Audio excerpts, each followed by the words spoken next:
She used to be an actress. Did she ever do anything I saw? I think her biggest deal was she starred in a pilot. What's a pilot? Well, you know the shows on TV? I don't watch TV. Yes, but you're aware that there's an invention called television, and on that invention, they show shows. Yeah. Well, the way they pick the shows on TV is they make one show, and that show's called a pilot. And they show that one show to the people who pick the shows, and on the strength of that one show, they decide if they want to make more shows. Some get accepted and become TV programs, and some don't become nothing. She starred in one of the ones that became nothing. And go, Derek. What? Wait, what? What?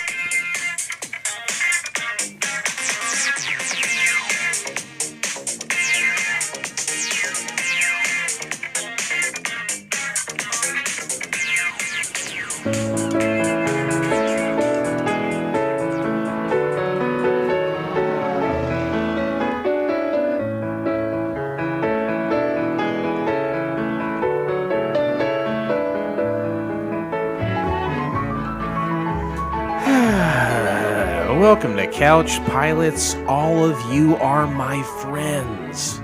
It's the show that dares to fly into the unknown territory of awful television pilots of the past. My name is Jason, and with me is my boffo bro. It's Captain Philip. Rest assured, good evening. I love you. Good evening. I love you too, buddy. How are you doing?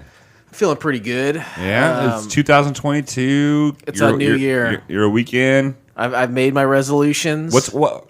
Give me two of them. The first one is grain only to eat this year. Really? Only grain. You had mentioned last week that Malaria Trump had changed the food pilgrimage pyramid. That was Mrs. Obama, but yeah. It was it used to be grain on the bottom way back when, and then they said no, grain at the top, sugar at the very top, and grain. You don't want a lot of grain. I'm saying this 2022 grain only. And what's the second one? Dairy only. Dairy only and grain only. Yeah, dairy and grain only this year. So you're just going to have oatmeal. A lot of cereal. A lot of Apple Jacks. You ever have an Apple Jack before? What the fuck is an Apple Jack? I loved Apple Jacks. I want to eat a lot of it. They were good. Yeah, food is good. Cereal is almost sugar on cardboard, isn't it? Yeah, for sure. Yeah, that's what I'll be eating this year. I like it. I think you're going to do great at both of them. Wow, your support means everything to me. And for your birthday in 2022, I will get you 41 pounds of grain. That's really nice. It's a big load off my back. Yeah, because you have to carry it in the house yourself. Okay. Is that funny to you? What's your resolution for 2022? No more whiskey. Actually, you love whiskey. Don't you? I'm starting to really love whiskey, and I've been told it's gone. It's not an option. So if I just tell my brain it's not an option, everything will good. Didn't come up with that myself. Someone else told you to stop drinking whiskey. Okay, what was the scenario in which you were told what happened that someone said, "Don't drink no more whiskey"? I went to a company Christmas party and had many of them, and then I went on the Paradise boat. And sounds like fun. And I couldn't breathe because I had to wear a mask, and then they pump in this fragrance. I couldn't breathe, and so somebody said, "You're fine," and I said, "No, fuck you, I'm not fine." So you got so drunk you couldn't breathe through a mask, and you smelled perfume. Supposedly, I said it so loud that half of that floor of the Paradise turned and looked, and it was a problem. So someone, I don't want to say who it is, but they said, "Hey, stop drinking whiskey. You're embarrassing the ever-living fuck out of me." It was stop drinking whiskey. It was your wife. You're worse of a person than you normally are, is what I think. Do you agree with that, though? Huh? Do you feel not at all. I think I would have a good time with Hoover if I did that. Well, that's you always do this, where you like blend two things that have nothing to do with each other. Are you a son of a bitch when you're drinking whiskey? Is the person who told your wife? I think under moderation. No, I'm fine. But that night was over moderation. So you were an asshole that night. There was a lot of pieces of paper that you would just hand the bartender, and they would give you a drink. And you mean like a coupon or a ticket? Yes, and those said bartenders fill half of it up with whiskey and just a little bit of Coke. There's a lady who works there, a cocktail waitress. I almost had a threesome with a couple years ago. At the Paradise? Yeah. Why didn't that work out? Why didn't that happen? Because I was with a lady. Oh, and I just was like, I can't do that to her. So man, I'm that's a bad idea. I know, I'm an idiot. So, new 2022, no whiskey unless unless Chris Tuckley sends me like some UK whiskey. Or something. I don't think that'll happen. I know, but I'm just, you never know. You're the king of wishful thinking. I have a birthday in March. Oh man! So yours is October 27th. Well done. Known you for 10 years. Ides of March, Caesar. I'm the fucking brute. I'm gonna stab the fuck out of your back someday. I wish you would just do it and get it over with. You're waiting on. You know what? Every good thing in your life, you're on pins and needles waiting for it to sour. No, I'm thinking you're a fucking mess. I've got a handful of really good friends, but them motherfuckers, like, to me, like, maybe I'm more like invested in them than they are me, because none of them have tried to kill me yet, and just get it over with and put me out of my misery. Why do you want to die? Huh? Why do you want to die? I'm just done. I'm just done? Let's get him on the show. I would introduce him. I can only stay silent so long with that. We're sitting here talking about death. Everybody, you know him, you love him. You've sat through 3-hour shows with this guy. He is one of the most charismatic friends we have. He's a podcaster unlike any other. Welcome. This is my nickname for him. Welcome to the show, Hoover Stank. What the fuck's going on? He's louder than your sister. I need to turn that down. Oh, I am 1,000 times louder. Isn't that than what the Sarah. sound check before the show's for? Hoover? Yeah. Well, he came in hot after the sound check. Yeah. Hoover, I'm glad you're here. Are you? No, I seriously am. Yeah. I love you. Well, you don't think I do? Well, I don't know. I question it. Why? I question it. Well, I seem to remember a heater in a garage that I was told, oh, yeah, it's yours. And then I come to find out you gave it away the next day. And then, What? And then, What heater? this guy has a birthday. Oh, I don't get a text message. That's not my. I was responsible. I fucked up. But what about the heater? There was a gas heater. And I told you I was so excited about the gas line in my garage. It was after I sold it, right? I know you said you said it's yours, and then awesome, thank you. And then I hit you up, I'm like, hey, I think I'm gonna get some work done in my garage, and I want to go ahead and install that. Oh man, it was gone the next day. Dude, I have. Oh, okay, Judas. You want to kiss me on the cheek and let some fucking eye ties come down and nail me to a goddamn cross? With the while you're at fucking cock the crow 3 times? Right? I'm trying You're to- going to deny me before this rooster does a bunch of shit before the sun comes up? Then why haven't you killed me already? Oh, forgive them, Father. They know not what they do. Hoover's here. Hi, everybody. Welcome back to the show, Hoover Boss. Coming in. I know you like me. You just sometimes suck I love at you. things. No, I suck at a lot of things. It's fair. We all suck When at you things. live your life in a drunken stupor, you can't be counted on That's the to thing. complete That's tasks. It depends on when you ask me. It's fine. Oh, you know what It's you sh- fine. you know what you should I mean, do? the birthday hurt my feelings, but No, that was. That was what? I don't think it was my responsibility. Whose responsibility was it? Matt. oh, okay. And how so? What did Matt say to you when setting up my birthday? Let's just talk our way through this, like a gentleman. Yeah. I'm all about conflict resolution. Instantly defeated. I succumb. I'm an asshole. I No, but forgot. what- I forgot Hoover. I forgot Hoover. And He said. Matt said, "Hey, get a hold of Jason's podcast buddies." I mean, it's fine if somebody No, doesn't like me and no, I didn't need to be no, there. It's that fine. no, that It's was. did fine. you not no, invite it- Hoover because you don't like him? No, I like him. I completely forgot about. I mean, if Hoover. somebody else was there that was just like, man, I don't want that guy there. I did It's not fine. invite. No, he was not. He was not on my list. I did not put him on the list. I Who? wouldn't. No. Who?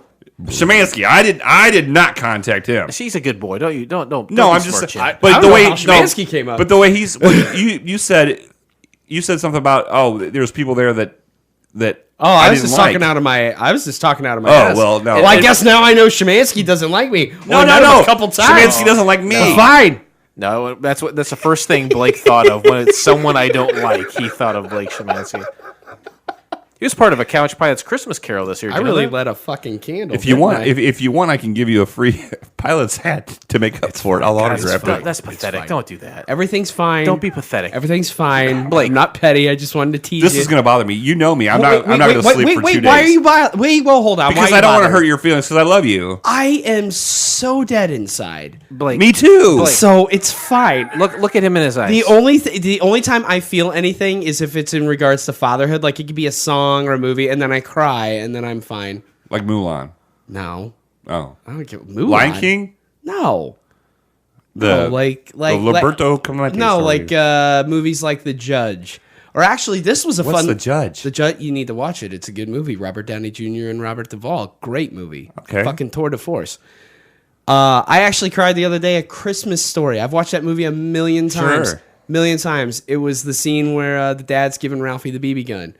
And I was talking to my buddy Josh about it. He's like, it's that whole bingo. Yeah.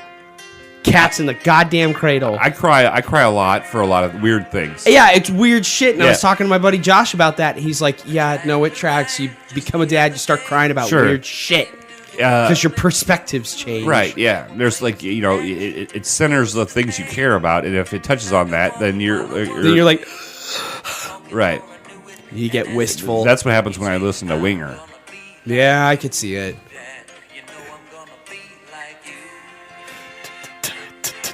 In the guts, in the cradle, and the silver spoon. The little boy blue and the man in the moon. When you're coming home, Dad, I don't know when, but we'll get together there. So you know we'll have a good time there.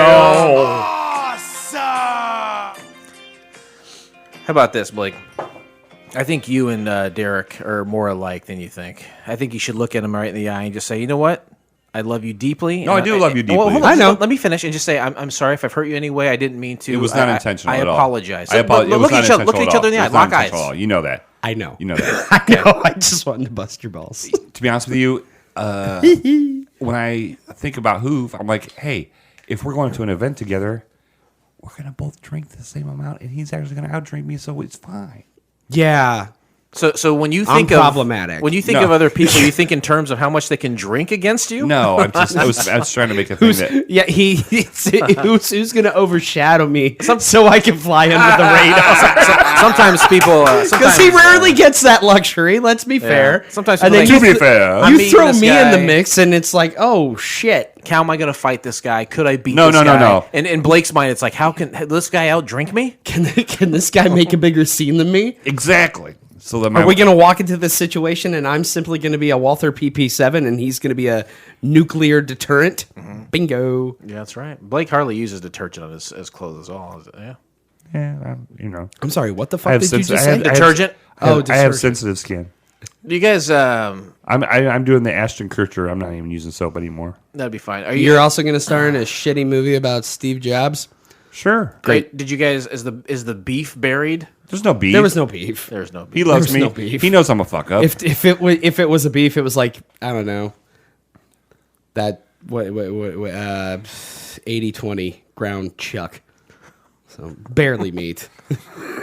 Mostly fat. Mostly fat, but you can make a decent Derek burger asked out me of the it. other day if he could give you shit about those things. I said, Oh, that's "It's fine." great. I said, No, it's no. fine. He would love it. I said, you'd love it. He would love it. I don't mean to. I promise you, I'm fine. No, I just know. wa- I know just you. wanted to- I know we're bros. I just wanted to tease you. a We're little bros. bit. I know. Just You guys wanted ever hear to that tease you. song? Hey, Cats if in the Cradle? you can't give any shit, you definitely can't take it, right? You know, you gotta bust balls. Yeah. You know, the guys hanging Yeah, out you know, on the guys stoop. hanging You out. know, shooting dice. You know, Yeah. looking at the girlies, and you bust each other's balls. Talking about each other's sisters. Go get your fucking shine box. Goodfellas is overrated film, isn't it? Yes, it is. It's overrated. I can agree with that. I would say The Departed is better than Goodfellas. Oh, 1,000%. It's good flick. When you're talking about Scorsese, anyway, which I often do. Derek, have we had you on since you moved into your new house? No. Have you? I was No. on karaoke.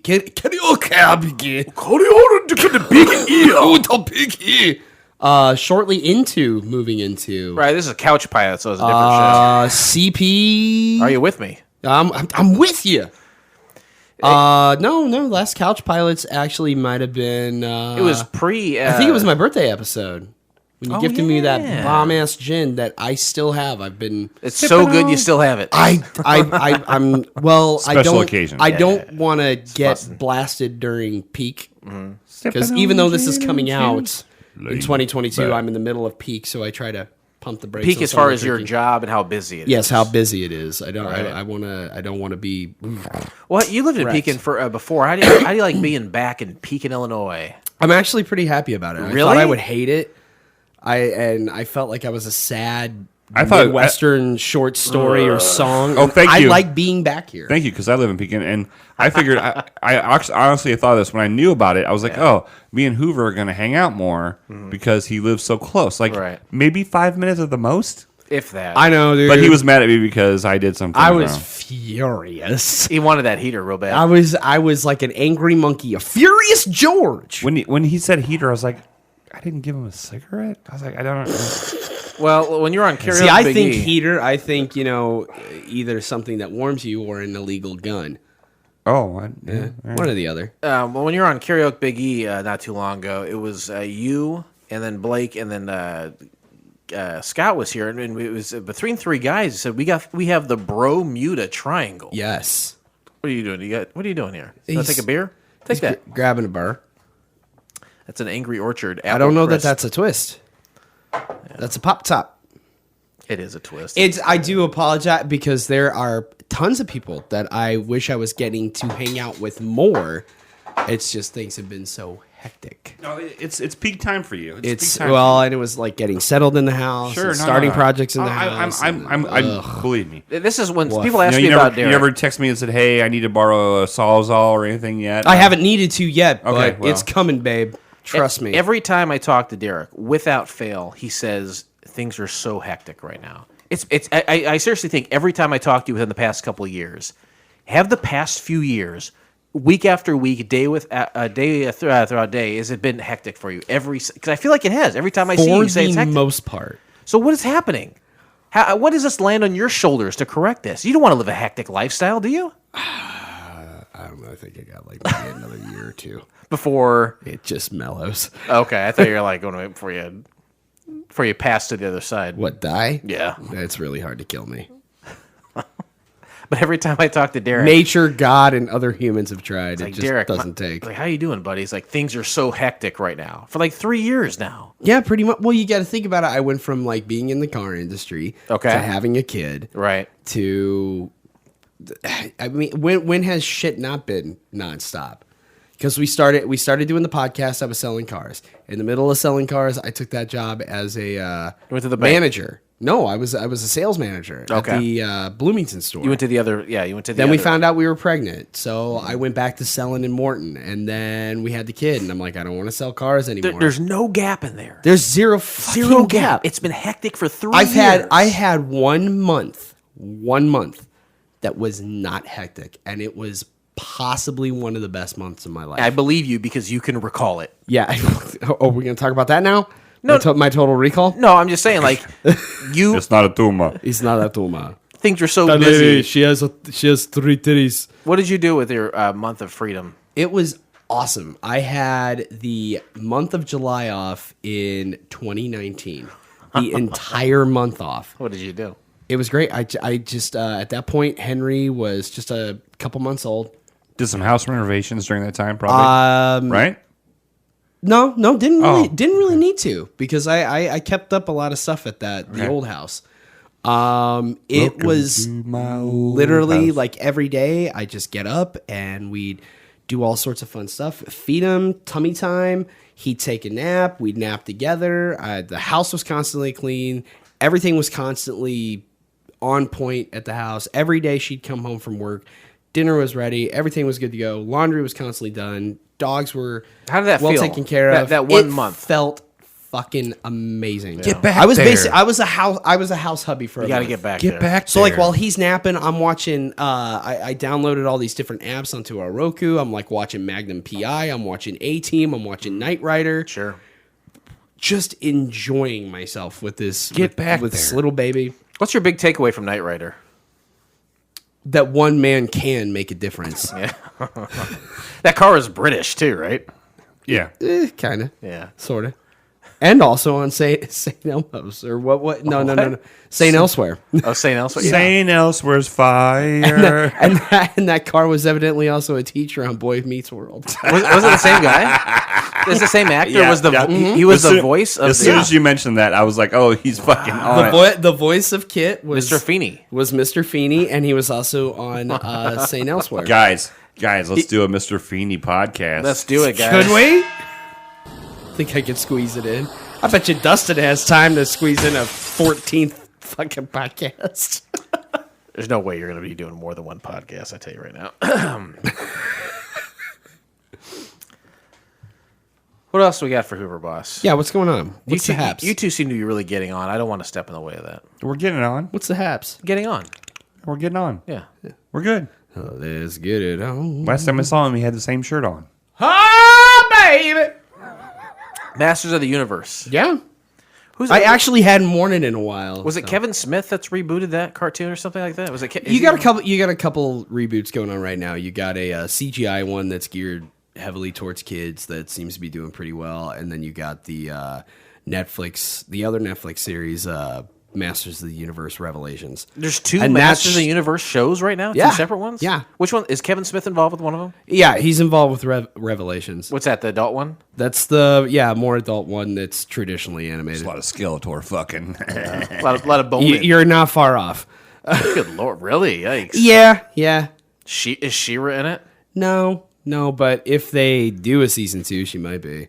And I think they might be doing a She-Ra show. They did one not too long ago. Oh, boy. The kid's going to have a He-Man Well, he's going to have a shit ton of Thomas the Train, but he's also getting some He-Man shit from Dad. Kid's going to go nuts. I picked him up He-Man Skeletor. And you can pick up one for yourself, right? A Castle Grayskull for yourself? Well, because I've been collecting some of the new stuff lately. But the kid's shown an interest in it, so I got him He-Man, Skeletor, Panther, Battle Cat, and I've been looking everywhere for Castle Grayskull, keeping an eye out, and they had an entire end cap of them, so I grabbed 2. And what does a Castle Grayskull go for these days? Can I ask? Like $80, $90. $80. Yeah. What do you? I got a little discounted, but what do you get for Christmas, Blake? What am I getting? Yeah. I hope nothing. You hope nothing. Yeah. Wow, you are the Scrooge of this podcast. I I would say humbug. If someone told me it was me, I would accept that. But I think it is you now. I have been waiting since October to buy myself something as a present, and I'm hoping that eventually it'll be available so I can get it for myself. I'm going to assume it's bowling related. It's a bowling bag. It's a bowling A new bag. 3-ball bag. Okay. What's wrong with your old bag? What's wrong with your old ball bag? One of the zippers is kind of broke, and the logo stuff is coming off, peeling off. And the new it's one, a little worse for wear. The new one is a hammer, digital camo, orange, black, and gray. You do love orange camo, don't you? That is your for real. I just love orange. But you love orange camo because you used to have a chair in here that was an orange camo chair. You love orange It's camo. right out there. Would you? Yeah, it is out there. Would you? Could you just keep using the old bag and just get the zipper replaced? Well, no. Do you understand how difficult it is to replace a zipper? He wouldn't do it. He would take it to some Asian people in East Peoria downtown. They'll do that It's stuff. right next to the flower shop. Yeah, they do a great job. I know, because I have my camo. The shoe repair place? Yeah, they do a great job. My winter coat. Cheap as hell. My winter coat. Yeah. It's ran by Asians? No shit. Yeah, my winter coat is. I need a new zipper. It's seriously the same thing for me. I need a new zipper on one of my coats. I want to take it down there soon. So you can take my coat with. I will. Seriously, I'll pay for it. I'm not joking. I'll take it with me. I'll pay for yours if you just take it with me. You will absolutely. You'll do that. Okay. No, I'm going down there soon. I will take it with No, me. yeah, seriously, I got it. I know where it's going. Okay. Yeah. Huh. Well, you wouldn't take your ball bag down there though? No, because the graphics is peeling off too. That's not. So what are you gonna do? Just throw it away? Huh? You're just gonna throw it away? I'll just donate it to the kids. Some kid might have a 3-ball bag. There's no plan Like in place. like the singer from Crash the Dummies? Did he have 3 balls in his bag? He had 3 balls. Really? Yes. And that is why his voice was so low. Whoa. So the more balls you have in your bag, I think the lower your sack hangs, which means it pulls on your vocal cords down to make it looser. Yep. Gives you more bass. Because your testicles are attached to your vocal cords, and the heavier your testicles are, The more it pulls on you. Do you remember Weird Al's version of that song, Derek? Yes. Yes, I do. Can you sing one of the verses for us? Oh, I know you know one of them. He did a song. It was about like Nancy Kerrigan. It was Lorena Headline Bobbitt. News was the name of it. Yeah. Do you remember this song? And the verse I'm thinking of, and I'm gonna butcher it, so I'm not gonna. Eli, fuck with if it. Eli was down here, If he it would was go playing, sing. I'd probably get it. But the John Wayne Bobbitt part, and in the background you hear a Yeah, like a karate chop or like a ninja sword. like a knife ninja sword. Yeah. Ooh, boy, that was a Yeah. good song. I'm tempted to play it. I don't think I will. Yeah, it's fine. We got time not to do it. We have time not to do it. Yeah. Well said. All right. That's enough, I think. Yeah. That's enough up top. Ladies and gentlemen, the captains have turned on the fasten seatbelt sign. Bing bong. Buckle up, Buttercup. We're in the middle of the Tuckley 10. I don't know if you knew that. I'm aware. Tuckley 10-3. These are all, this season of Couch Pilots, it's all failed British television programs gifted to us by a listener of the program from England himself, Chris Tuckley. He's given us, 10 full pilots failed. He's given us the links. He's given us the interesting facts. Yeah, for them. he's done everything. What you do, man? Tuckley 10, Tuckley 10. You tuck that shit back. You dance in front of the mirror, and you say, "I'd fuck me." Tuckley 10, baby. Holy God. Tuckley 10. Goodbye, horses. You're indeed. goddamn right. I'd fuck me. Goodbye, horses. I remember one time you yelled like "goodbye horses," and I think it was I asked you about this, right? Like it was taken from a Louis C.K. bit where he's talking about casting a child to say "goodbye Jews" on Schindler's List. Do you remember that? What? Are you sure that was me? Yeah, it was. Was I pretty drunk? Oh, probably. Okay. There was. Louis C.K. was talking about when they casted Schindler's List. There's a part where there's this little girl saying "Goodbye Jews." Oh, goodbye Jews. I remember that. And you had repurposed that line, I think, to "Goodbye Horses." Yeah. Which I thought was very funny. Oh, jeez. You remember the song, Blake? Yeah, no, Eli's a big, huge Weird Al fan, so I've heard it. This song? That's Is this the Weird Al song? no. Oh. This is Goodbye Horses. Oh, I thought you were. It's famously in Silence of the Lambs. Who's Oh, the yeah. director? Here's of a that? problem. Demi, is that his name? Demi, yeah. So he used that in he used the song in a couple of films. He liked it so much. When you said Eli, listen to this, I was like, what kind of fucked up shit is Eli? No, I thought you were talking about Weird Al still. Um, I had a coughing attack in between whatever you were talking that's about. what's bizarre. I can remember How bizarre. so much wild shit, but when I do something funny, I rarely remember it. Like, So there's weird. times I'll go back and re-listen to one of our old episodes just to get a reference to something. Of the Ernest Show? Yeah, and I'm like, what the fuck? When did I say that? Or when Dustin sends us a link to listen to it, I'm like, when the hell did I say that? I don't remember saying I bet that. it's a self-esteem problem. What Is do you this think? Depeche Mode? Yeah. What's Is a self-esteem problem? You not being able to remember the good things you do. Probably. Blake, do you concur? Yes. I dog on myself pretty bad. Woof. You ever hear this song before? What do you think about it? What would make you happy right now? Huh? What would make you happy? I right think now? he's pretty Turn happy. that shit off and let's do I think this. he's pretty happy We're that I'm doing it. here. This is part of it. I think he's pretty happy. Look, listen. You knew I was coming on, No, yeah, no, that's and fine. you know it's going to be so. Oh, off but I know, point. but he doesn't have to help it by doing this. He pulls. Oh, you're he- saying he's feeding into my he's, mania? He's feeding into your mania because he has nothing else to do. When he gets up to go to work tomorrow, he just has to walk to the counter of his house. That's fair. He's right. That's fair. Could you hand me that cactus? No, I'm not touching it. Oh, come on, man. What would Come on, guy. what would make you happy though, Blake? I got these short arms. Thank you, sir. What would make you happy though? What if I bought turn that off. Oh. To turn it off. Let's turn turn that off. Let's turn off Goodbye Horses. Let's go ahead and shut that down. I don't know what his problem is. I think his problem currently is that Goodbye Horses is playing. It goes way deeper than I know. You're smart enough to know that too. That's In honor of- upsetting that you would say something. In like honor that. of Chris Tuckley, I'm drinking a very British Samuel Adams beer, Old Fezziwig. You're way off base here. Old Fezziwig. What would happen? What happened to you? Why are you so upset? What would make you happy, Blake? I'm not upset. I think that this went on too long. There's a whole point of like I understand you were working toward a bit and you got it, and then you just fucking kept it going for another 3 minutes. Kind of like when Dustin drops in a 5-minute trailer. I don't know anything about that. Today we discuss the pilot episode of Biffovision from the year of our Lord 2000 plus 7. Great year. Oh, baby, that was a good year. My little girl is maybe like 1. Oh, so you're cuddling your kid and enjoying life. She's pooping her Pampers. Sure. Derek's got a lot to say here. Damn good fucking year for the Roses. Oh, let's hear about boy. that. Yeah. And then send the link to your girlfriend. I was just gonna say. Oh no, she knows I was a fucking whore back then. She yeah. knows what's up. She Well, knows what's up. do you have a story to tell Menage us a about that trois? time? I have far too many stories to tell, and several menage a trois. Ooh, several. I was in a very dark place then, so Give us one story. Give us a dark story from 2007. I was 26. You were 32 probably back then, Blake. Times have changed. We're not those ages anymore. Time has progressed. We've aged appropriately. But what happened to you back then? Well, there was one night, there was this girl that I had screwed around with before, and we went from one party to another. So we had sex about 3-4 times in the Bradley Quad on the way to. Nice, bro.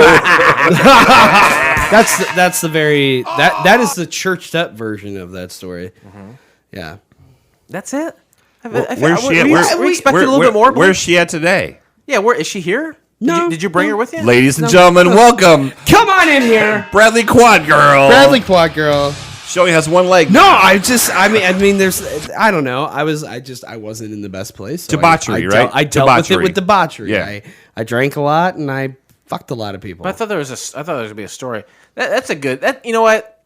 There's stories, but That's a good year for the Jesus roses. Christ, Well- it's a weeknight. It's a Monday. Have you told Blake before that you think you've bedded more women than him? Yeah, That's great. I've openly said that. More to him. power to him. Yeah. Okay, I was hoping for more conflict. Honestly. Oh, we don't have any.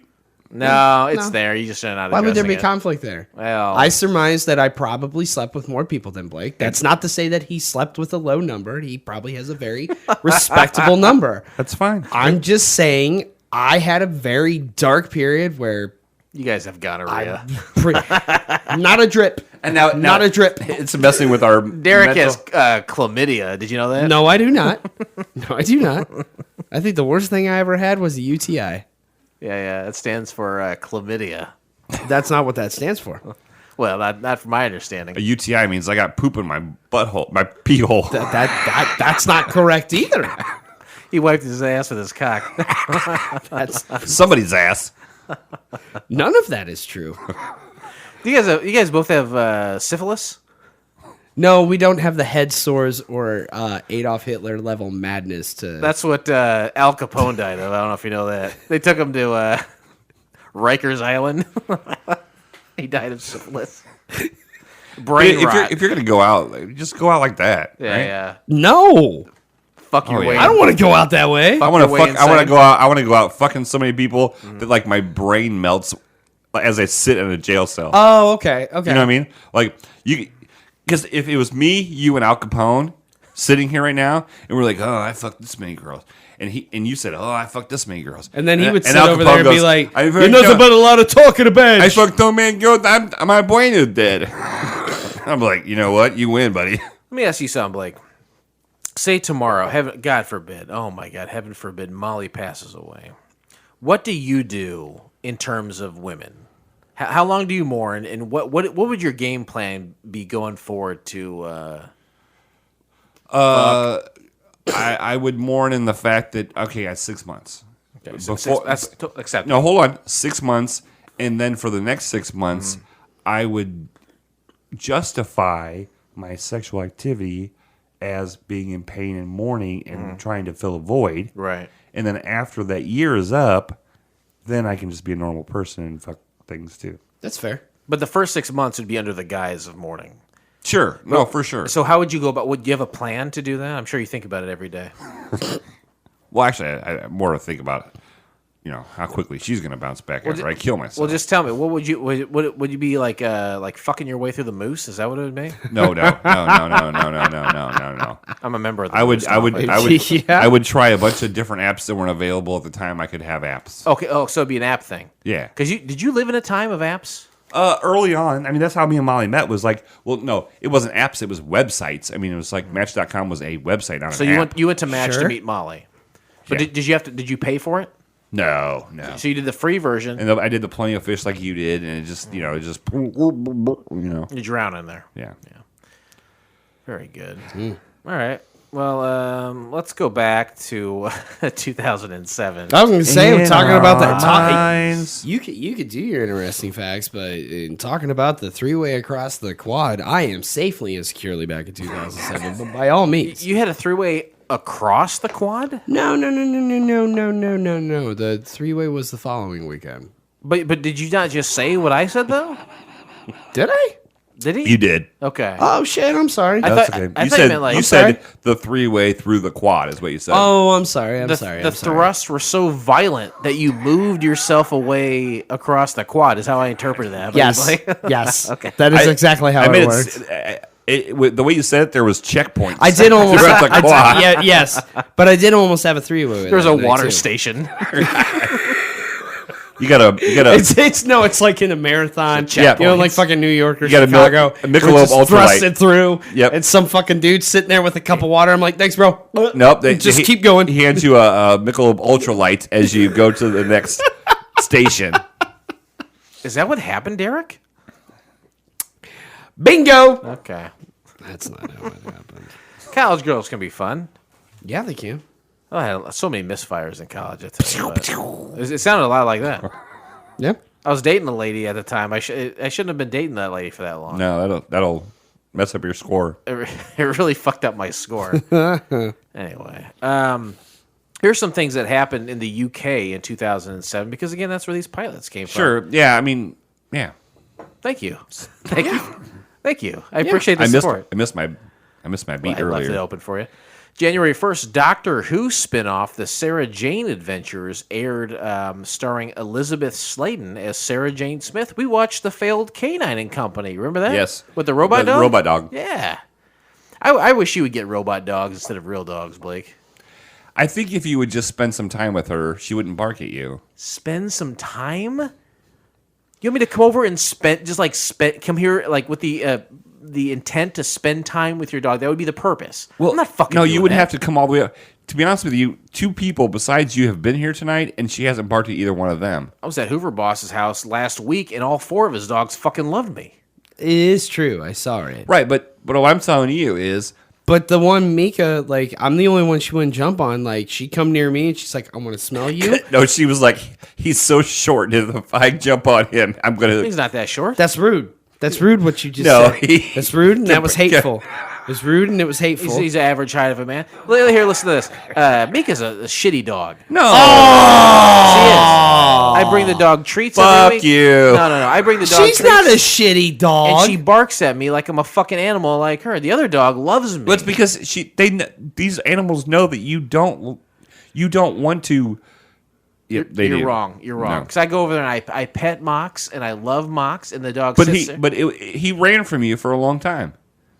Look, your other dog barks at me like I'm trying to fucking break your legs.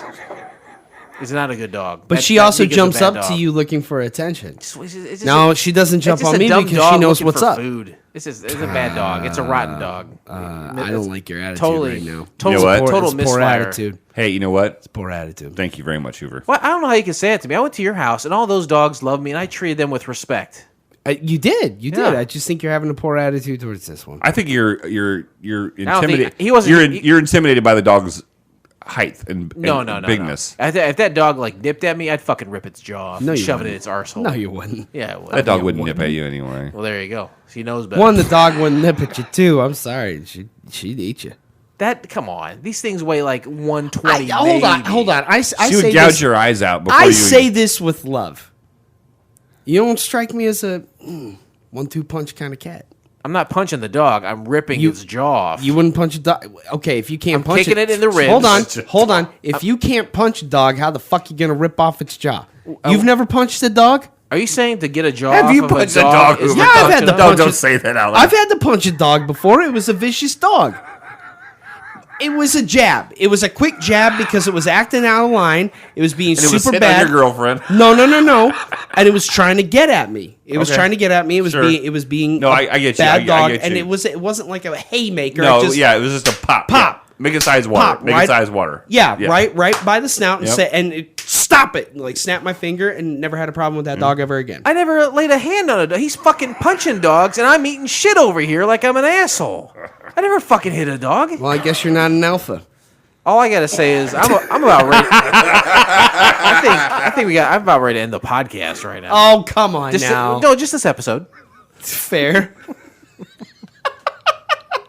I don't want to go through the interesting facts or I'm not gonna. You go do through you, them. baby. You do you, baby. Yeah, baby. What do you want? I'm gonna skip. I'm gonna skip a big chunk here. What do you want to go to? What part of the show do you want to go It's to? up to you. Why are you skipping? Are you mad? Is it because I seriously, feel defeated. I think Is you're- it I think because you're- I'm pissing on your you're rug mad. and just filling way too much time with You're my mad. bullshit? I'm not mad. I feel like You tried to pit me and Hoover against each other in the beginning, and now we're teaming I, up I, on you. I would have liked the two of you to scrap it out a little bit more than you did. Why do you want me to beat up people? What? What did he say? Beat up people? He said scrap it out. Well, he just meant verbally. Oh, God, verb- you wanna, sorry, we're sorry. gonna fight in my front yard now after this. That is so peaking. That is That's so peaking. That is so peaking, Girl. and that is so not Raven. Girl, that's so peaking. I'm gonna yell at you for taking my meth. It's your town, guys. I don't know. That one. Did you fuck my meth? What part are we skipping to? I am just gonna skip some shit. I think. Skip some shit. You do you, man. Do what you want to do. All right, hold on. Do what they want to do. Say what they want to It's say. your thing. Do what you want to do. I think you were singing the Addams Family song, weren't you? I was started to, and then The MC Hammer one? Yeah, he was. It was Addams Family Values, though, right? That Yeah. yes. Was it a sequel? Yes. do The what they want to say what they squeakquel. want to say. Live how they want to live. Play how they want to play. The Addams Family. When I think about the Addams Family, the first thing that comes to my mind is MC Hammer. Yep. Why would they get him to do that song? Because he was hot back then. Who would you like thinking back? Who would you rather have? I would vote for. Oh, Vanilla Ice. Oh, well, one of the same. I would maybe Alice Cooper. Like he got some crazy Sure. shit. The Misfits, maybe. The Misfits. Who's into some dark shit? Metallica. G.G. Allen. Oh, go. Ooh, yeah. That fucking piece of shit. I'm gonna Is he a bad guy? Oh, G.G. he's Allen was such a fuck he was stick. he was a fuck stick. The Saturday Night Live former lead band member? No. No. Oh, I'm thinking of G.E. Smith. No. Yeah, that's Who's G.G. G.G. Smith. Allen. Who's G.G. Allen was Get some naked. He would smear fucking- shit on himself. Yeah, he he would was fuck women. And, a quote unquote yeah. punk icon. What- Yeah, what that band was was he a part of? disgusting. G.G. Allen. G.G. Allen and the god damn it, the Murderous Junkies or Murder Junkies. the Murder Junkies. Did he 'Cause die? then it was the He murder. dead? After that was the Murder Junkies by That's themselves. right. That's right. Look at you guys. He's bonding. just a fucking douchebag. What is he dead? Yep. What happened to him? Drug overdose because he's a fuck. Okay. So yeah, He was disgusting. I'd He- probably want G.G. Allen to do the Addams He would Family cut song. him. He would cut himself on stage. Yeah, and then he would just, was He like would pee on people and the shit on throw shit in them. yeah. I heard. I don't know if you guys know. I heard that G.G. Allen would pee sitting down. He probably did because he was a bitch. Whoa! I don't think people who pee sitting down are bitches. Personally, No, Blake? no. Blake, what do you think? He did it because Okay. he's a bitch. Okay. Now sometimes I pee sitting down because it's 3:00 in the morning.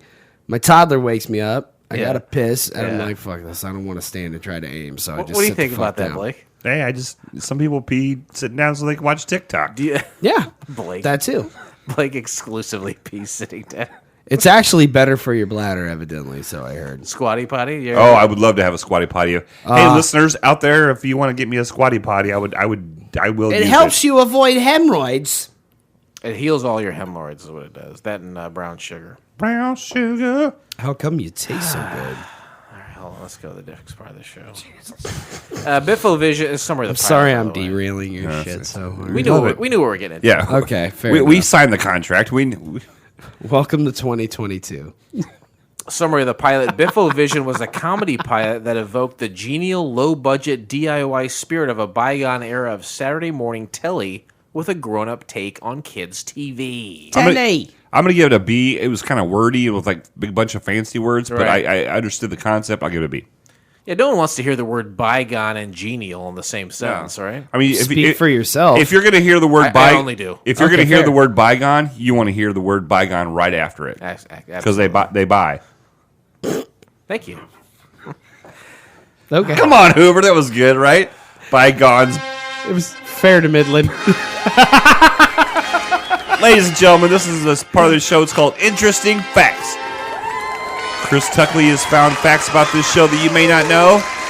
Listen to them, shut your fucking pie hole, and don't give your opinion about these facts. Jason, let's go to the tape.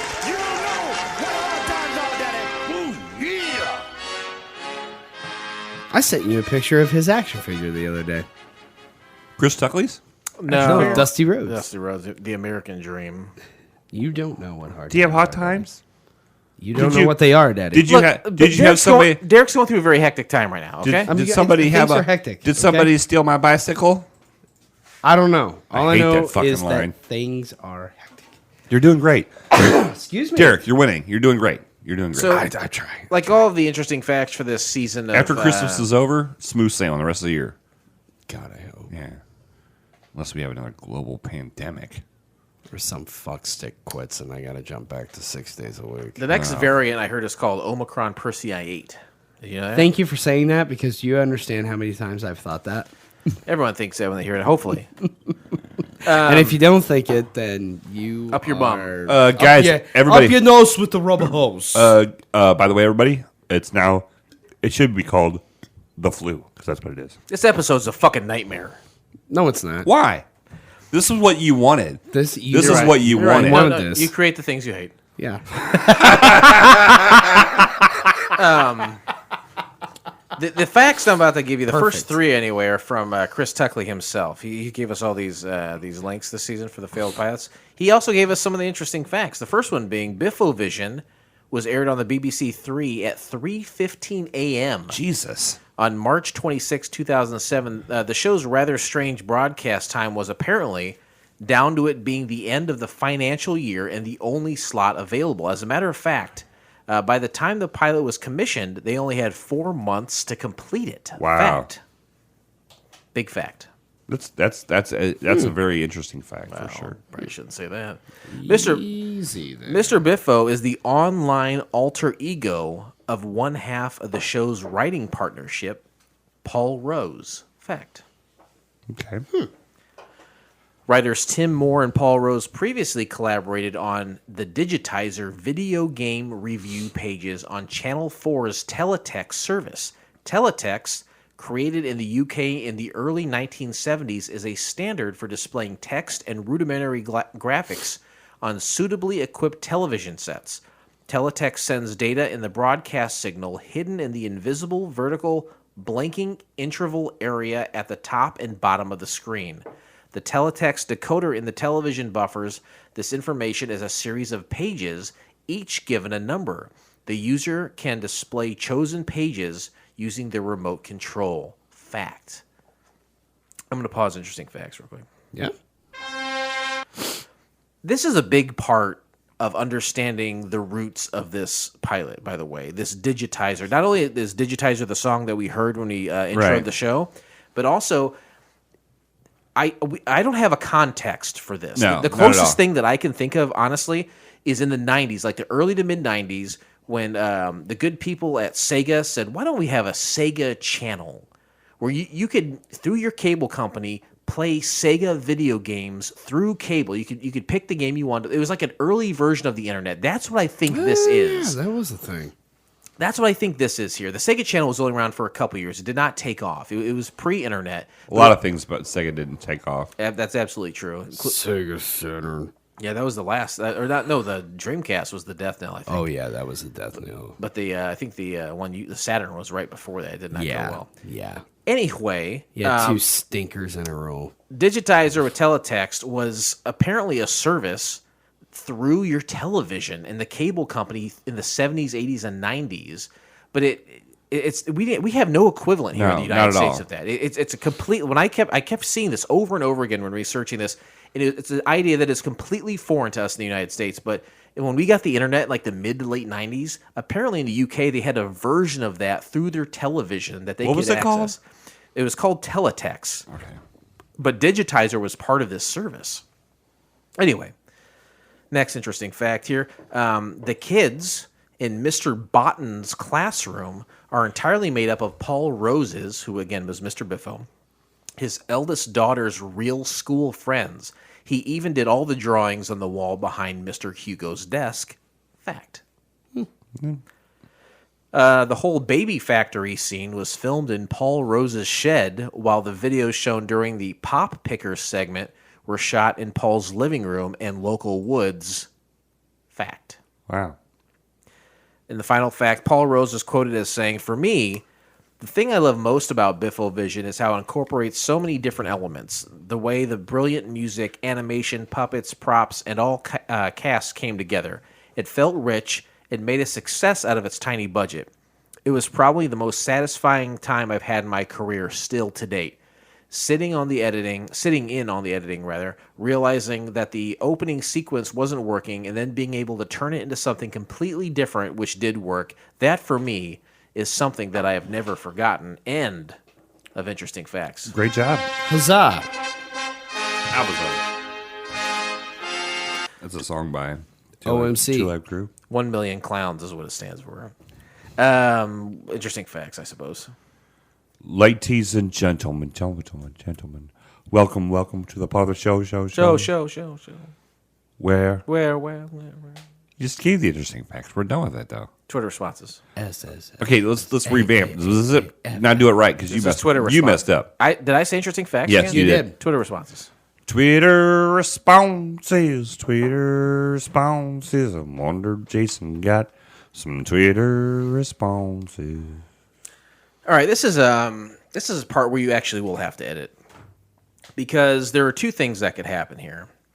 One, I will read you a few things that I have through Twitter, and two, in a few weeks from now, I will be doing an interview with Mr. Biffo himself, which is true. So right now, I do have an interview set up with Mr. Biffo for early January after the Christmas season. We talked recently, and he is like 50% of the brain power behind this, and he said he would have a conversation with me. So I guess the first thing we could say is regarding the Twitter responses is I heard back. Yes, I did hear from someone here, and the person in question was Mr. Biffo himself. He is at Mr. Biffo on Twitter if you want to check him out. And what we always say to people who are the writers, creators, directors, producers, and cast members of these pilots is that greetings from Couch Pilots. We talk about TV shows that had only one episode. Next up for us is Biffovision. We're excited to watch it. We're wondering if you had any fun or interesting info you'd want to share. Thanks. Hope to hear from you. Well, yes, Mr. Biffo did respond in a big way, and he said he wanted to have a conversation. And I tell you what, we're just going to go ahead and go to that right now. Okay, very excited to have today's guest with us. Oftentimes we get responses from those involved in the pilots we review, but far less often do we get an opportunity to speak directly to those who created the pilot, but such is the case today when we welcome the titular Mr. Biffo from Biffovision. It's Paul Rose. Paul, thank you so much for taking the time to chat with us. It's an absolute pleasure. It's not something that I get a lot of opportunity to talk about these days, because it's, when was it, 2007, something like that I did it. So, yeah, any excuse. Well, that's great. Yeah, so some people aren't as ready to speak about some of the projects that maybe didn't pan out the way they want to, so it is much appreciated. But first of all, I was curious, how should I be addressing you? Am I speaking to Mr. Biffo? Is it Paul Rose? Or Mr. Biffo and Paul Rose? Like, are they two separate entities and or personas? I'm not sure.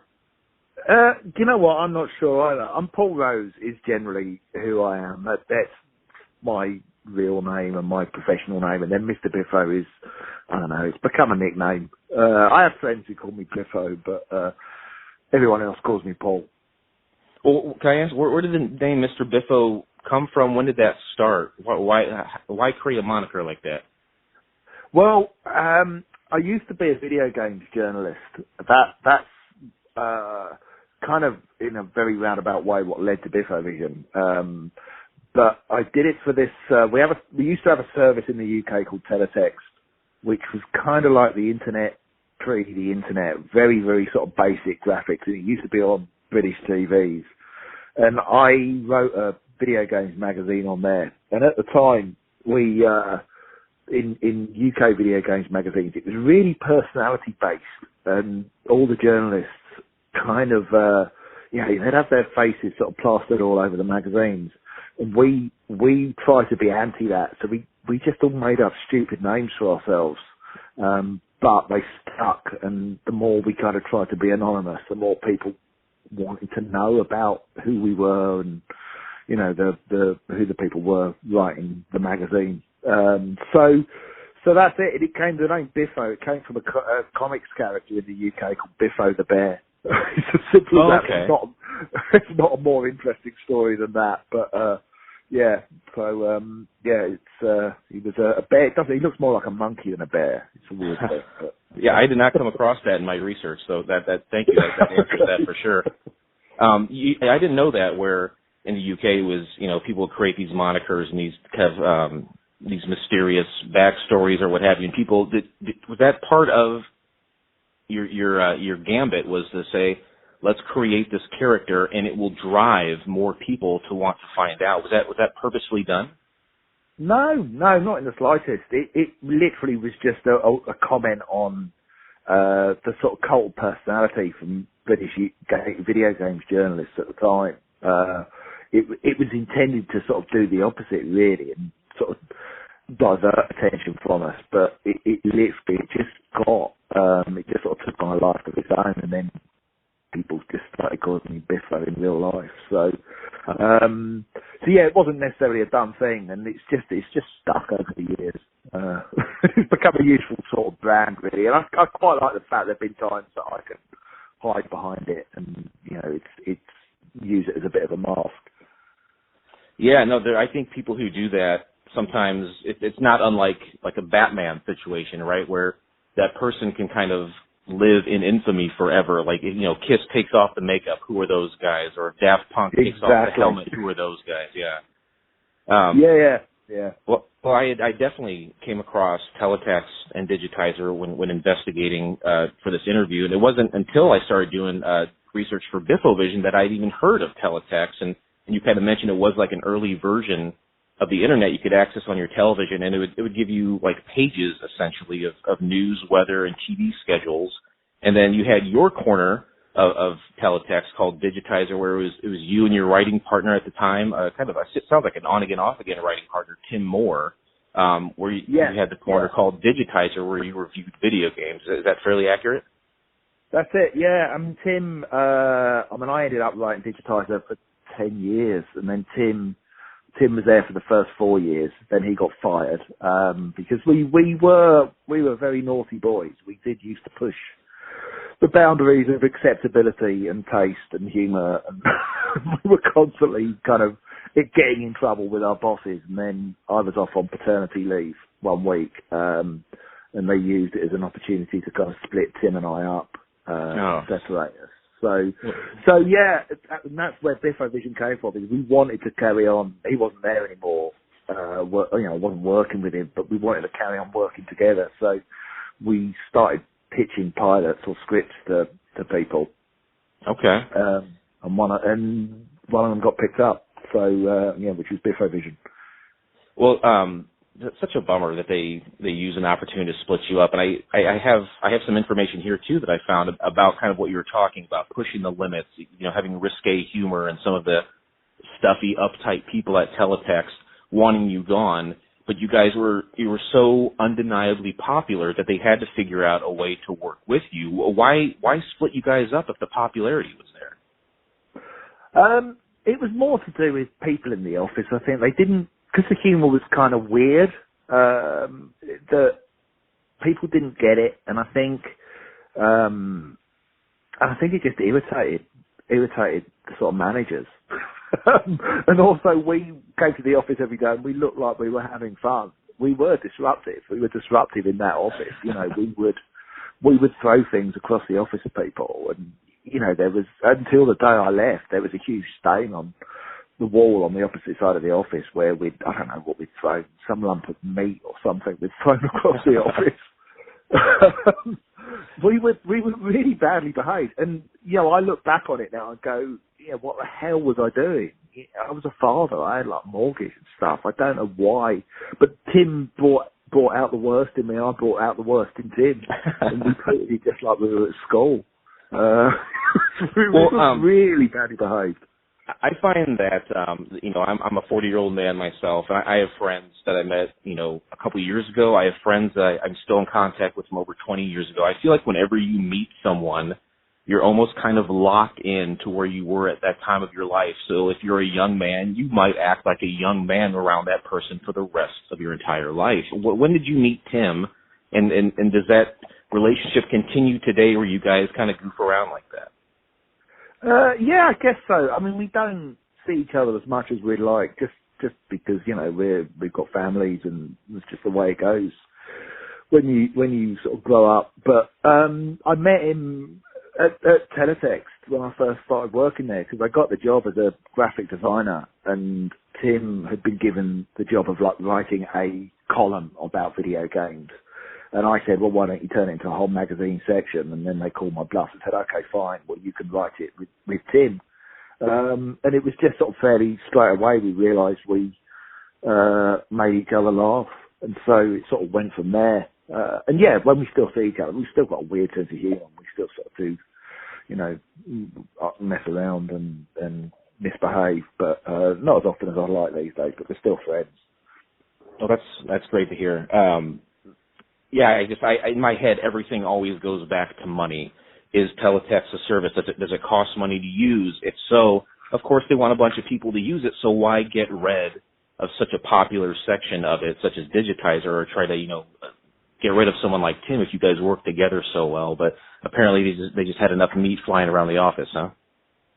Well, yeah, basically, yeah. I mean, I think it wasn't so much about wanting to get rid of it as trying to control it. I think they felt that the appeal of it wasn't our sense of humour, or ridiculous characters that we used to feature on there. They thought the appeal was video games. So there were certainly attempts to replace us at points, but or to sort of strip out all that sort of stuff. But it then became fairly clear that we had a fan base.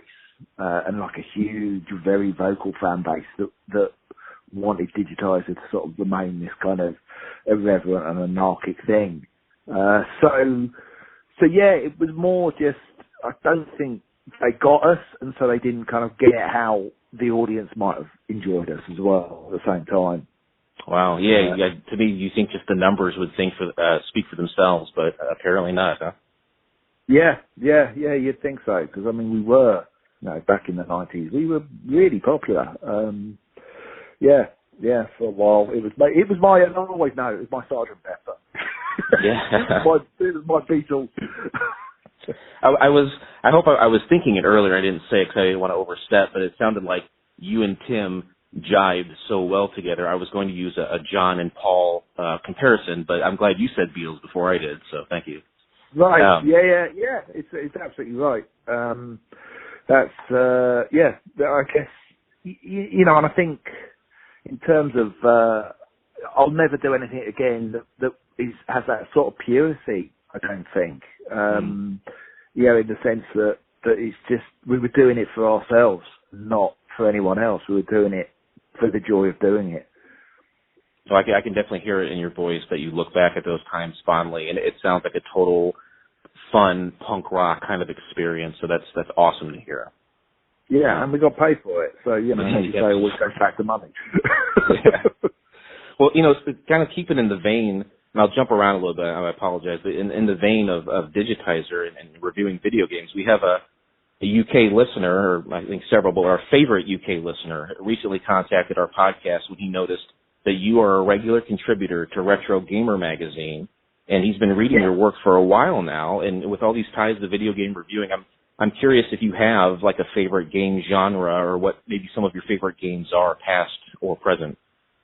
Wow, that's a big question. The one I always say that's my favourite is Half-Life 2, which is probably about 20 years old now. I like shoot 'em ups. I'm not a deep thinker. I like pointing a gun at things and shooting them. Well, Half-Life 2 eventually was released with it was the orange box, right? With Portal and stuff. Yeah. So Half-Life, I believe that was like a first-person shooter. But you said you're not much. You don't do a lot of thinking. It sounds like you like to unwind. with video games. With the Orange Box, Portal is a pretty big thinker game, isn't it? Yeah, that's true. I mean, I never liked Portal as much just because sometimes I don't want to have to engage my brain when, I'm playing. But I like games that feel like I'm exploring, I think, really more than the shooting, to be honest. And sure. I love the sense of an environment. And I think Half-Life 2 was such a, was it City 17, was such a sort of powerful, real, tangible place for me that that was the appeal of it more than sort of the action or even the physics or anything else. I just felt like I was somewhere real. And so I love games that offer that, that offer a real experience of going somewhere and being somewhere. Yeah. Yeah, I think that's what, a lot of our parents would say, what are you playing video games for? You're not doing anything, you're not accomplishing anything, but if a game can give you that feeling that you are accomplishing something, then you feel slightly more productive, I think. So. Yeah, I mean, they're my meditation as well. I kind of always think, if I'm working, the game's breaking off to go play a game is still part of the working because it's stuff is churning away in the background, or I'm letting off steam through doing that, and it's all valid. So, yeah, what do parents know? Bunch of idiots. Well, since initially leaving Digitizer, I believe it was in 2003 or so, you've written for many different projects while earning a prestigious BAFTA nomination. Congratulations. Thank you. Other than Digitizer and Biffovision, though, what project or projects do you look back on most fondly? Wow. Well, I mean, I've done in recent years. I've done quite a few crowdfunded things. That one of them, Mr. Biffo's found footage, was intended as a kind of continuation of the sort of Biffovision style. And the fact that we raised money for it and I did it all kind of myself with still a really low budget, that I'm really proud of. In terms of stuff that I've done that was perhaps for TV, there's a show called 4 O'Clock Club, kids TV show, that ran for 10 seasons over here, that I was lead writer and co-creator of, and that I'm hugely proud of. And then I've worked on another show called My Parents Are Aliens, which I did 14 episodes of, which was another really sort of fondly remembered show in the UK. So some of those, without a doubt. But I think for me, Mr. Biffo's found footage, which is on YouTube, is probably the one for me, just because it's probably the most sort of pure expression creatively of anything I've sort of done in terms of video stuff. That's you kind of having. I'm sorry. Go ahead. I apologize. No, I was just going to say, similar to sort of digitizing, it's sort of almost stream of consciousness, really. And I didn't feel I was answering to anyone, so it's a bit love it or hate it, but I love it. It's a lot of you like just having fun with editing, I assume. Is that correct? That's exactly it. Yeah, okay. Yeah. That kind of, I suppose, like sort of Tim and Eric, Adult Swim style of fucked up editing. Really. Yeah. Well, a couple of years ago, I was in Chicago and I went to a show called maybe you've heard of them. I think they're called Everything Is Awful. Have you heard of them? No, I don't know them. No. They also do found footage stuff, and I witnessed firsthand, not knowing much about them before I went to the show. A friend had invited me, but not knowing much about it beforehand, I can tell you there is 100% an audience for found footage stuff. Well, when you get behind the computer and start editing and doing stuff like that, people want to see that. So I did come across the found footage that you do, and it sounded like that it's been a success for you as well. Yeah, I mean, well, we did that. We did one series of Mr. Biffo's found footage, then a series of digitizing the show. I did a video game series that did really well in terms of sort of raising of crowdfunding. And then during the first lockdown last year when COVID kicked off, I did something called Mr. Biffo's Lost Footage, which was more a sort of it was kind of sort of bits and pieces that I had sort of laying around on the cutting room floor, plus some new stuff. But and then this year I'm doing a second season of Digitizer the Show, which we crowdfunded last year. So I sort of see Mr. Biffo's found footage and Digitizer the Show as kind of interchangeable and part of the same sort of universe on YouTube. And plus I do weekly videos as well, which have this same sort of kind of found footage vibe edited in there sometimes. Sure. So yeah, it's done well for me. It's you know, we've got a Patreon, and that helps keep a roof over our head, and you know, especially in these times, it's you know, the work not being so easy to come by in the TV industry with right. COVID protocols and the like. But it's nice being this sort of cottage industry that I'm just offering my stuff directly to the audience, and you know, they're kind of going, yeah, we'll give you some money for that. It's great. I feel like the landscape is always changing, and then right now you're totally right. It's you got to do it for yourself, and that's awesome to hear that you keep doing it for yourself. As far as like My Parents Are Aliens and 4 O'Clock Club, I would assume those both fall under children's television. Is that right? Yeah, that's where I earned the bulk of my money. Really, that's the direction my career went in. Because around the time the Biffovision, I was briefly considered hot, for want of a better word, in the TV industry. Sure, yeah. I had three pilots all within the space of a year. None of them went anywhere, and then I had an offer to go to either write a book. I had a book offer, a book deal on the table, and I also had the offer of a kids TV show, and I had to choose one or the other, and I was really kind of burnt by adult comedy and felt really disillusioned. But in the end, I had to choose either this book deal or kids TV, which wasn't a direction that I'd ever previously wanted to necessarily go in. Mm-hmm. But I chose the kids TV route because it was actually more money than the book. We still keep coming back to money. You've got me talking money now. And then off the back of that, I somehow sort of carved out a career in children's TV, which had never been part of my plan, but it's sort of it's done quite well for me, you know, a few sort of BAFTAs nominations and the like down the road. Sure. Yeah, it's gone well. Well, growing up, you have a lot of fond memories of movies and TV shows, and then when you get older, sometimes you go revisit them and you're like, oh my God, why did I like that? There's a handful of children's TV shows that I go back and I will catch an episode every once in a while. I was like, that was actually really good. They were speaking, they weren't talking down to kids, and they were kind of, you know, there was some hidden underlying, not necessarily dirty stuff, but like they were respecting their child audience. I would love to see some of these shows that you've created. I don't know if there's a way for me to see them in the United States at all. Yeah, I mean, you can try YouTube. My Parents Are Aliens is definitely on YouTube. Okay. I don't think 4 O'Clock Club is because that's BBC and they tend to be pretty good at taking stuff down.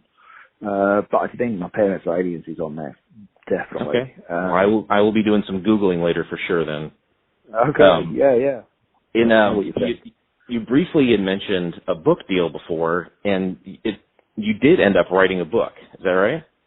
Yeah. Well, yes. Well, the book that I did write, Confessions of a Chatroom Freak, it was basically me catfishing people pretending to be a woman. So therefore incredibly easy to write because again, just stream of consciousness and then just publish the transcripts. But I mean, the other book was going to be a travel book of me traveling around with these monster hunters. And I did actually go to Guyana with these cryptozoologists looking for an ape man and a giant anaconda and stuff. So, and that was going to be the basis of one of the chapters of the book.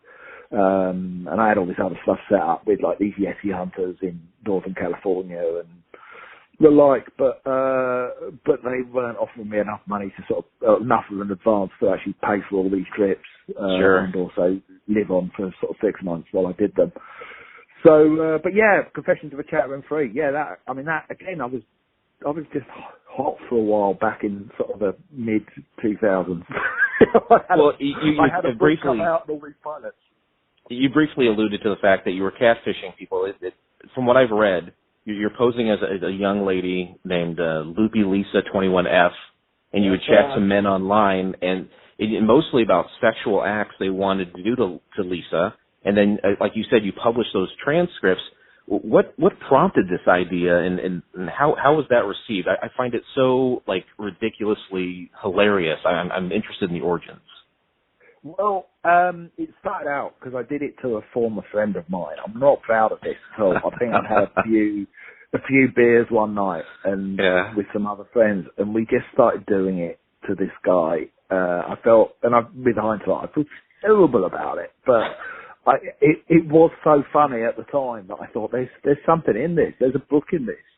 Yeah. So I just started doing it one day for fun and keeping a record of the transcripts. And the way it would always go is that they'd always inevitably try and turn it sexual.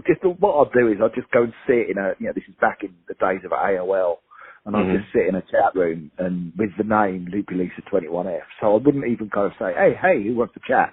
I'd sit there until I got a kind of direct message. Sure. And inevitably they would try and turn it around to sex, and I would either feign ignorance of the act or just talking, the most bizarre things. And a lot of the time they didn't even notice what I was saying and how weird it was.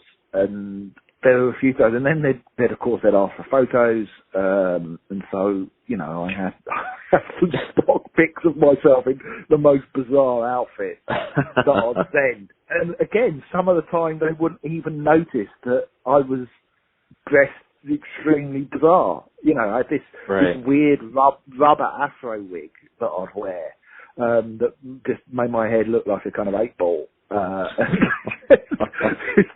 This cat suit, and it was just bizarre. That they just wouldn't notice or see what the hell they were being given. But sure. It's one of those things that I still feel bad about it, because some of the guys I sort of ended up chatting to were just like complete scum, but a handful of them seemed quite sweet, and then I would feel bad. And now I'm older and wiser, I probably wouldn't do that book that way anymore. But it sounds like it sounds like you had fun at the time doing it, and you've had fun. It sounds like you made a career of having fun, which I mean, who doesn't want that? That's a pretty amazing feat. Yeah, it's had its moments of not always being fun, but I always try to sort of default back to that. Well, obviously, Biffovision is why we connected here in the first place. But right before we get into that, you had mentioned a few pilots that you had also worked on, and I think they're Too Much, Too Young, and Now the Weather. Were those a couple of them? That's them. Yeah, that's them. Yeah. Now, I also found, and we have connections, oddly enough, to the next one, Knife and Wife, and I know that one was made. That one was made, but was Too Much, Too Young, and Now the Weather. Were those completed? They were completed, yeah. They're not online because they were never broadcast pilots. Okay. I don't even know if I've got copies of them anymore. I used to. I could even try and see if I've got them, and I could possibly let you have a look at them if I've got them. But they were. One of them was Too Much Too Young, was just a kind of mainstream family sitcom. And Now the Weather was kind of a bit weirder, but sort of a little bit, I guess a bit edgier, and sort of for a sort of slightly older audience. But they were both very different to Biffovision. Well, if you have them available, I'd love to see them. I know that Knife and Wife is available online right now, and that starred Kevin Eldon, among others. Yeah, well, Terry Jones from Monty Python was the big one. Yes, that's another one I was going to mention. That's incredible. That's awesome you got to work with him. It's the first thing I ever had on TV as well, and it was like, what the hell, I'm working with Terry Jones. This is surreal. And he was really nice, which made it all the better. Oh, that's good news. That show, Knife and Wife is, because I was really young, I look back on that one and just wince at it and kind of go, geez, that could have been better. So yeah, one of many failed pilots that I did. Well, without failed pilots, my podcast is out of business. So Right, good. We'll take them. Well, potentially I've got at least another 3 episodes for you. Well, I appreciate it. I brought up Kevin Eldon before because we've actually covered 2 other pilots by him. It was I don't know if you're familiar with the Eddie Izzard pilot called Cows. Yeah, absolutely. We watched, and then I don't know if it's Klub or Club Zarathustra or Club Z. They had a pilot as well. I know that one. Yeah, I know that one. That was interesting. Well, let's get on to Biffovision, if we can, the pilot in question. From 2003, 2008, you wrote a monthly column in Edge magazine entitled Biffovision, so it was obviously predated the pilot itself at a certain point. Is this where the name Biffovision originated? It started out, I had a blog for a while called Biffovision, and I think when Tim and I pitched the show to the BBC comedy department, we just needed a title, so we just grabbed the first one available. And we needed something that sounded like kids TV, because the whole show is a kind of spoof of British kids TV from the 1980s and 1990s. And so Biffovision sort of just fit the bill, and I resisted it because it made the show sound like it was just mine as opposed to mine and Tim's. But eventually I lost that battle, and Tim wanted to call it Biffovision, as did the commissioner at the BBC. So yeah, so that's where it came from. I would have rather it called something else, but it stuck. But hey, it all helped with the branding. Sure, yeah. No, I can understand, not wanting to feel like it was you-centric per se, because, I mean, Mr. Biffo or anything Biffo related wasn't really in the pilot, but the name Biffovision is kind of a fun, silly name that you would say, hey, yeah, maybe a kid's show would be called that. So it does kind of work. Yeah, I mean, I get it. Yeah, I mean, it's just sort of stuck now. So, yeah, it's just been part of my sort of, it felt like it's now a part with Mr. Biffo's found footage and the like. So I kind of don't regret that. It's a nice line, a nice congruent line to keep everything together. When the pilot aired at like 3 a.m. or something, I heard, and apparently it came down to like being the end of the financial year, and you guys only had like 4 months to complete the pilot. Yeah. Do you feel like that? I always say that limitations in a degree help creativity. Do you feel like the 4 months helped or hindered the production of Biffovision? I think it helps it, really. If we'd had longer, I don't know. I mean, maybe we could have had a longer on some of the scripts or some more time to think about it. But it's weird, Biffovision. We went in there when we pitched it. We pitched it as we want to make a show that 10% of the audience love and the other 90% hate. That was literally our pitch. And the BBC said, yes, that's exactly what we need to be making. I'm not kidding. That's what they said. Wow. And they said, yeah, we need to be making stuff that's more sort of niche and blah, blah, blah. As it turned out, that was absolutely not really what we wanted. And of course, it's a gamble because part of the 90% were like the channel controller and the head of the BBC comedy department, and they were part of the 90% who hated it. But the fact that we didn't have much time or much money kind of gave it a scrappy feel. That sort of, again, that sort of slightly punk ethic that we were going for. And I think if it had been more polished and had more time to sort of think about it, then maybe, I don't know, it would have lost some of what I like about it. And it is one of the few, I say Knife and Wife I really don't like, and Biffovision I've always really liked as something I've done. And it's been one of the few things that I've done that I don't care really whether anyone else likes it. I don't, because I was happy with what the end result was. So it's hard to sort of say that if we had more time and money that I'd have done things differently, because I like what's there. I guess. Sure. Yeah. But it was absolutely, it was, they kind of said, right, okay, we went in there, we said, we want to make something that people don't like. They said, okay, great, here's £60,000, go away and make it. Yeah. It was one of the easiest. That's unreal that's how you pitched it, and they were immediately like, yes, that's exactly what we want. But you've got to remember I was hot at the time as well. You're right.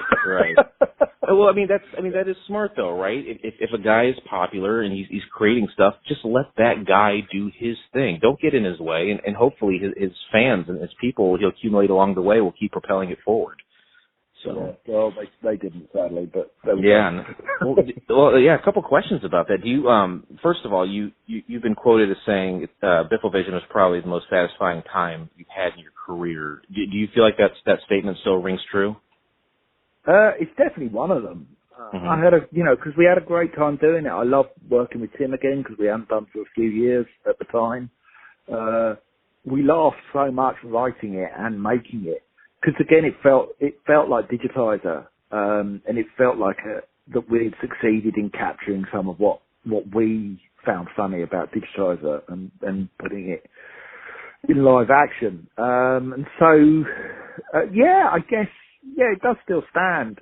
I've had other good experiences since then. It was a long time ago, but it's definitely up there in my top 5 because it was just so. I've got this weird thing. It's like I listened to your episode about It's Ulrika, and I've watched It's Ulrika, and I agree with you. It's diabolical, but I really laughed at the fact that you guys hate it. I've got this thing. It really made me laugh. I've got this thing that sometimes I make stuff that I know people are not going to get. And somehow that makes it funny for me, or writes a joke that I know people don't understand. And that, I don't know, I find that hysterical. And we were trying to do that a lot of the time with Biffovision. It was like we didn't care about writing jokes or making it funny. We just wanted to make something weird that people would watch it and go, I don't get it. What is this? And so, and that, I find that more satisfying than anything for some reason. Probably because I am weird. Whether you meant to or not, Biffovision is very funny. I mean, just a couple of things off the top of my head. I'll first start by saying whoever cast James Lance, is that his name? Hugo? Yeah, he's fantastic. Yeah, he knocked it out of the park. In the part that where he's talking to his mother for a moment, and you hear dogs barking in the backward, and then like a gunshot happens. Like those half-second things that if you blink you'll miss it are your laugh out loud moments in Biffovision. So you guys absolutely made something that was very funny, and we, like I said, we really did enjoy it. So, we tried to. It was those awkward pauses. Really, we tried to put more of those in during the edit. And that was, I think, what was so satisfying, and why I now love editing my own stuff is the ability to kind of just remake something in the edit. I mean, James Lance was brilliant anyway. He was fantastic. He got that awkwardness, but just being able to extend something by like kind of half a second or that, and that just adds to that awkwardness or just even sort of just take something down so it's blink and you miss it, as you say.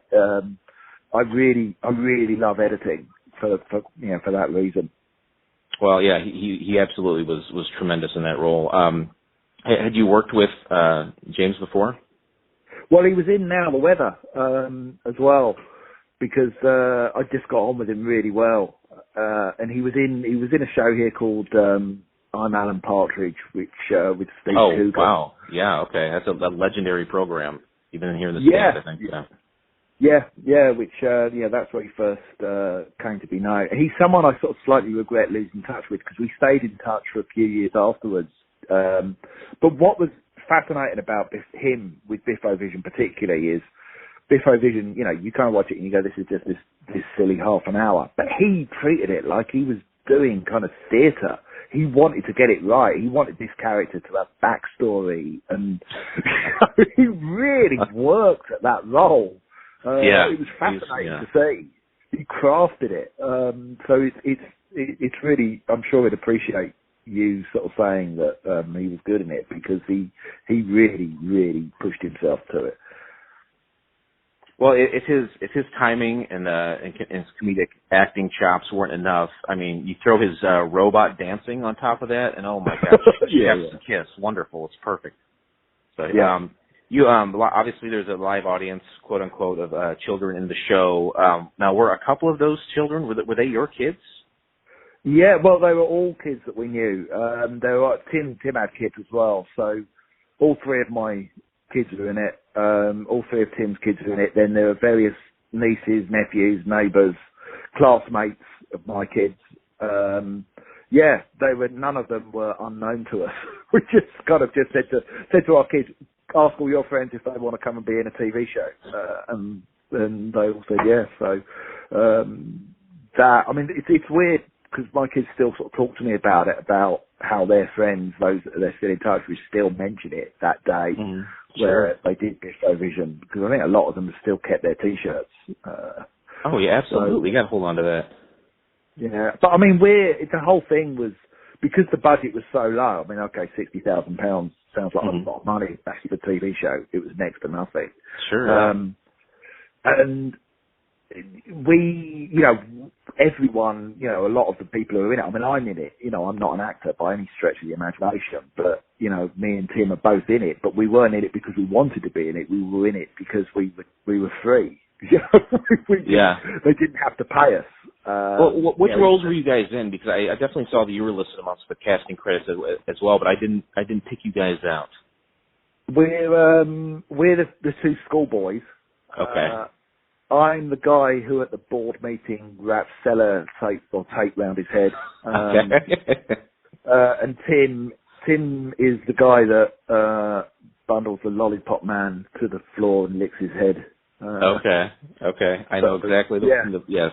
You die of alcohol poisoning at the boardroom table, is that right? That's me. Yeah, that's me dying. Okay. But that is purely because, they didn't have to pay supporting artists. We'd do it for nothing because we were there. But it was fun. And that was part of the fun of it, was we just got to do a bit in our show. Well, I've got a couple more questions, if that's all right. My last one concerning the pilot itself is, did you ever get a reason why Biffovision wasn't picked up for a full series? Yes, because we were on a channel called BBC Three, which was a youth channel. And at the time, we were both in our late 30s and not considered youth anymore. So that was one of the reasons. And the other was that the channel controller, the chief commissioner, he felt all references in it are all to kind of 1980s and 1990s TV. And this was late 2000s. He didn't feel the audience would consider it was cool enough because there weren't enough references to what he felt the audience would understand. What a bummer. So, but the thing is, yes, it is. It was. I mean, it was a shame, but I kind of watched it back this morning as well before speaking to you, because, I hadn't seen it in a while. And it's a weird proposition as a show when I kind of look back on what they did have on their channel at the time. It was all sort of sitcoms with, 19-year-olds, getting drunk and talking about sex. And then we come in there and we're just this weird thing with like a news guy with a shoe for a head and, all that. So I kind of get why it didn't get commissioned. It was just odd. It's an odd show. I'm proud of that, but I totally understand. Well, it's always good when you can look back and say, yes, I'm proud of what I did. I'm a fan of my own stuff.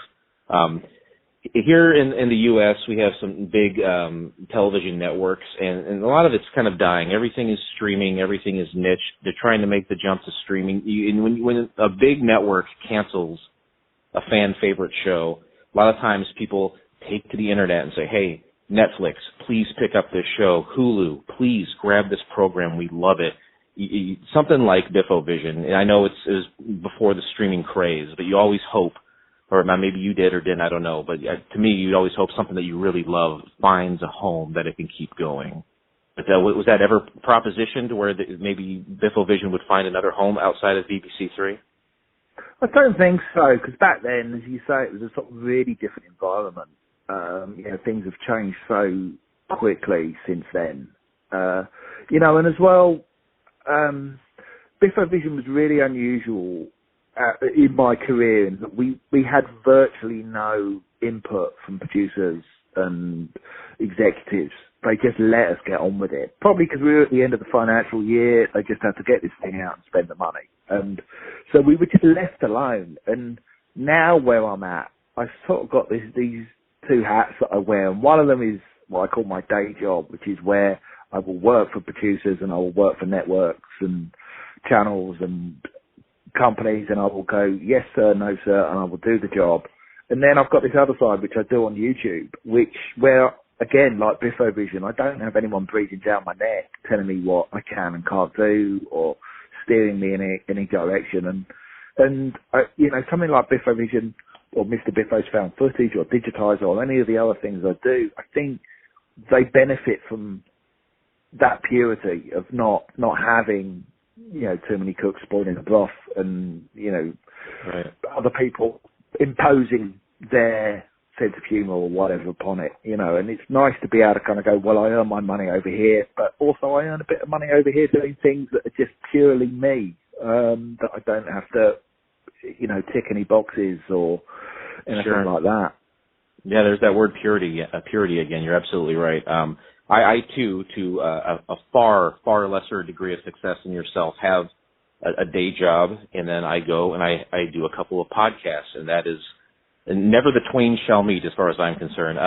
But you know, I get to be as awful as I want to be on the podcast because, you know, I mean, we have a fan base, but it's my time to be that quote unquote pure version or have that creative outlet, and so it doesn't earn me much money, but we have a lot of fun doing it. So at the end of the day, you know, if I can make some money over here and have fun and creative, then great. It's fulfilling in some aspect for sure. But I get we talked a little bit about, you know, some of the projects you've been working on related to Mr. Biffo and Biffovision since the pilot, but also you've started a podcast. Now it's with your wife, is that right? Yeah. And this is it's again like most kind of, I don't know, middle-aged white men.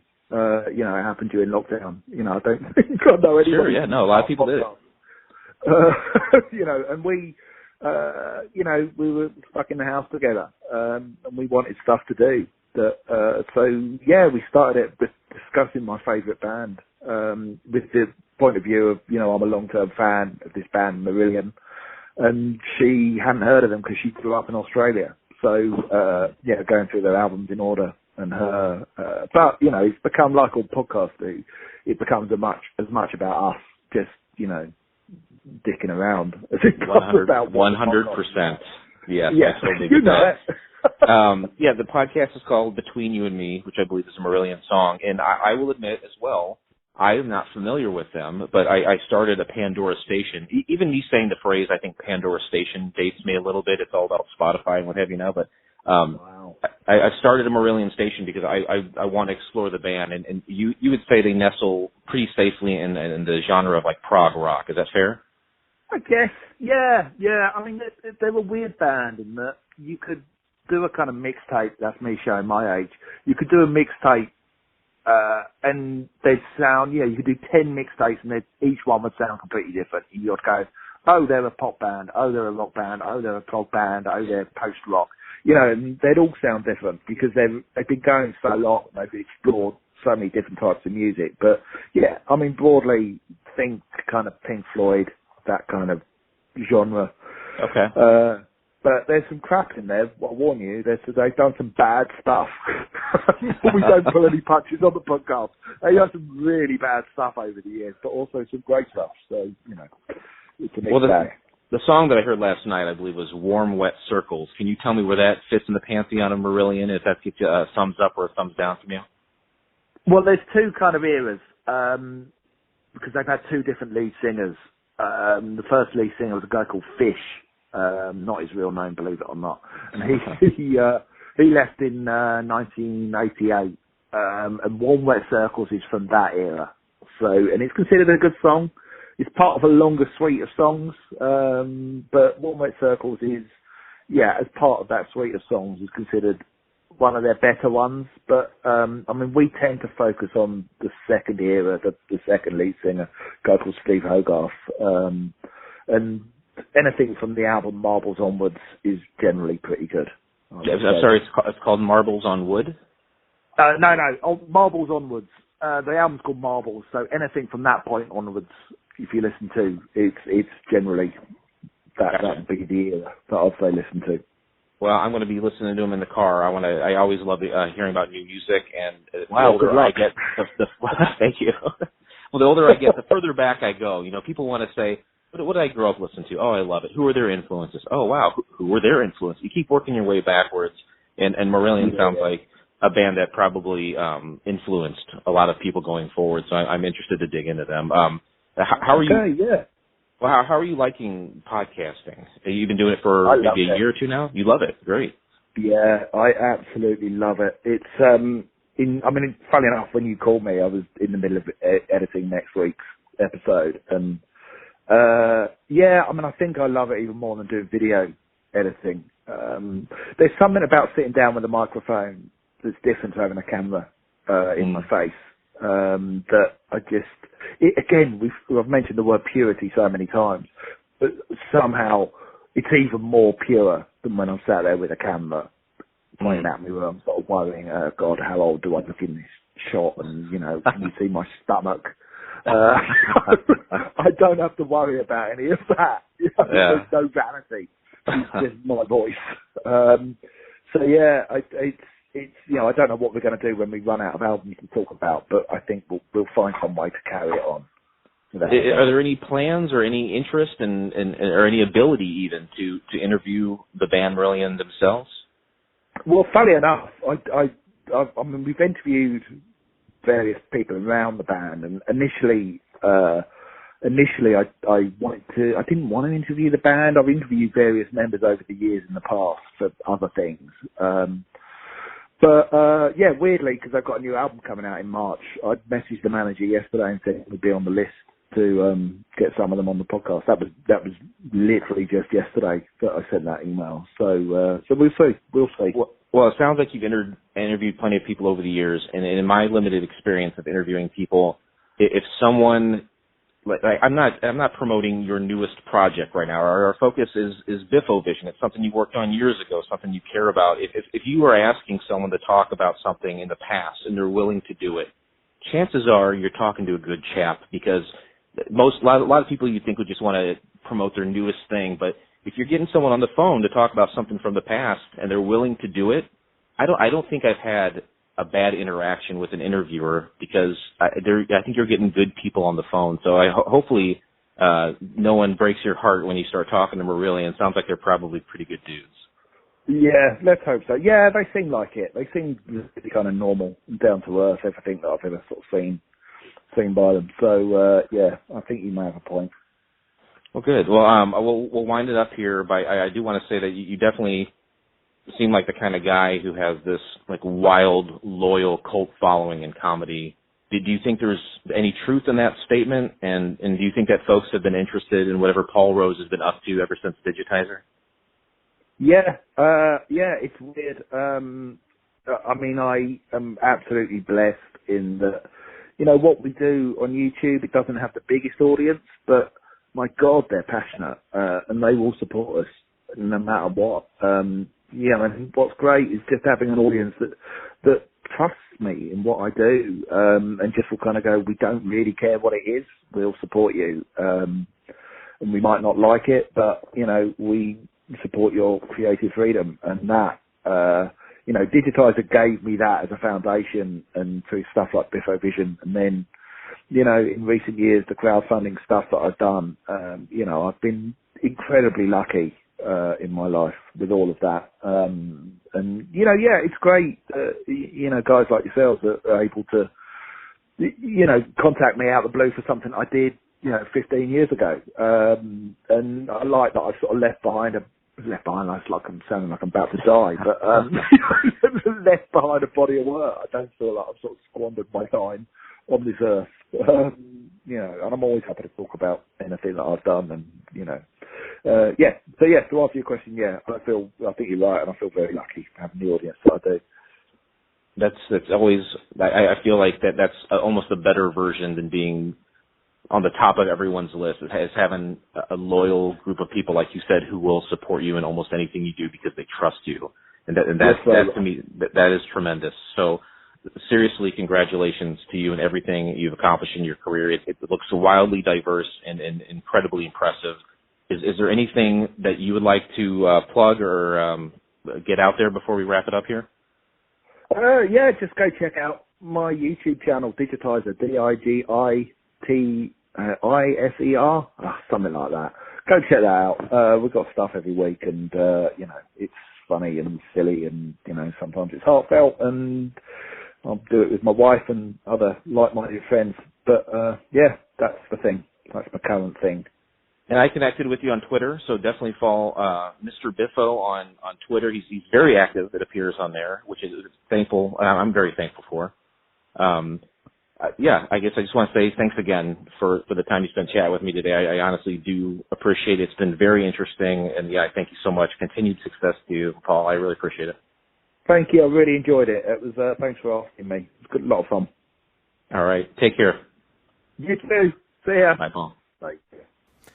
All right, well, let's put 10 minutes on the clock, and let's break down, I think it was about 27 minutes. 27 minutes. Yeah, 27 minutes. Of Biffovision. Do you want to start us off, Blake?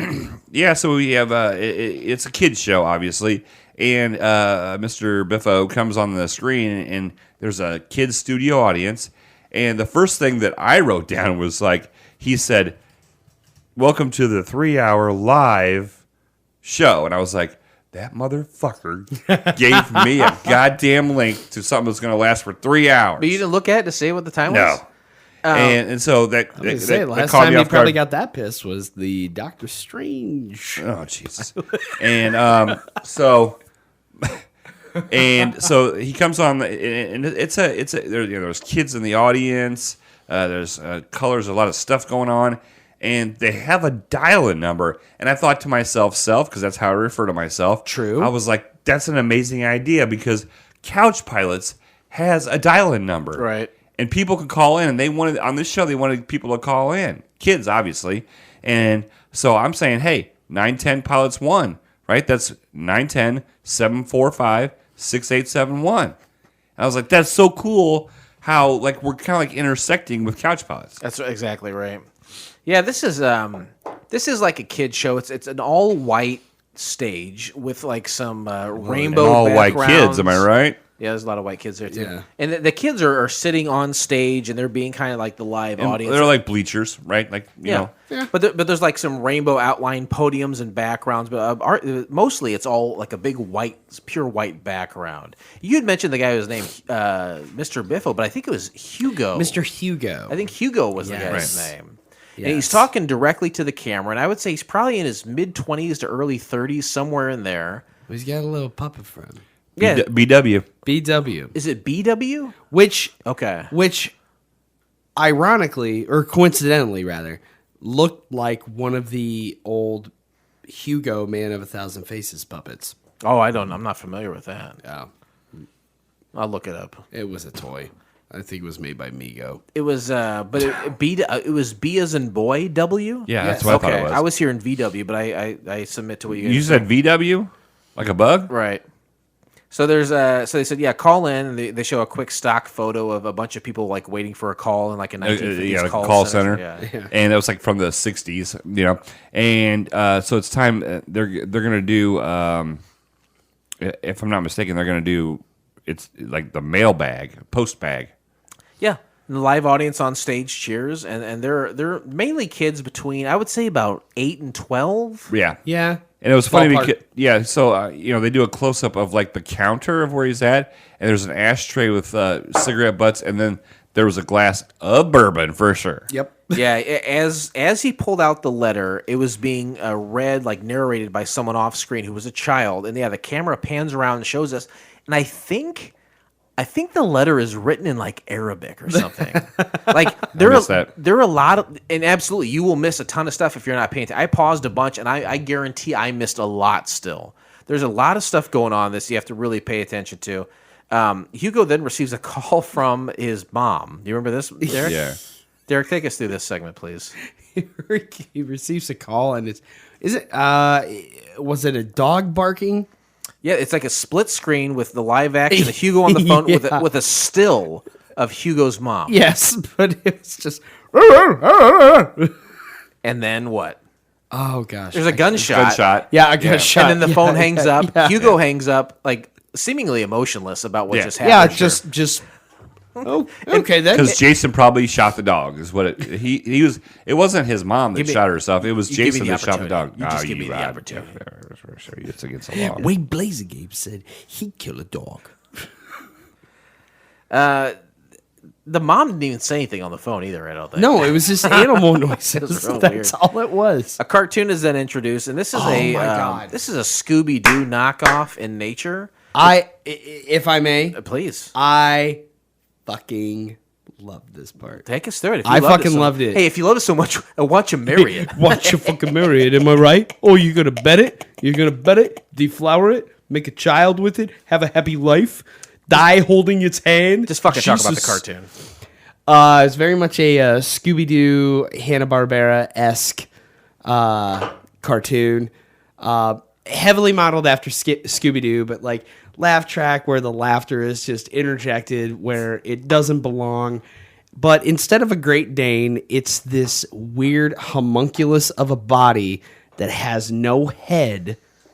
It's a shoe for a head, a shoe that's upside down. It's an old brown boot. nude, an old brown boot.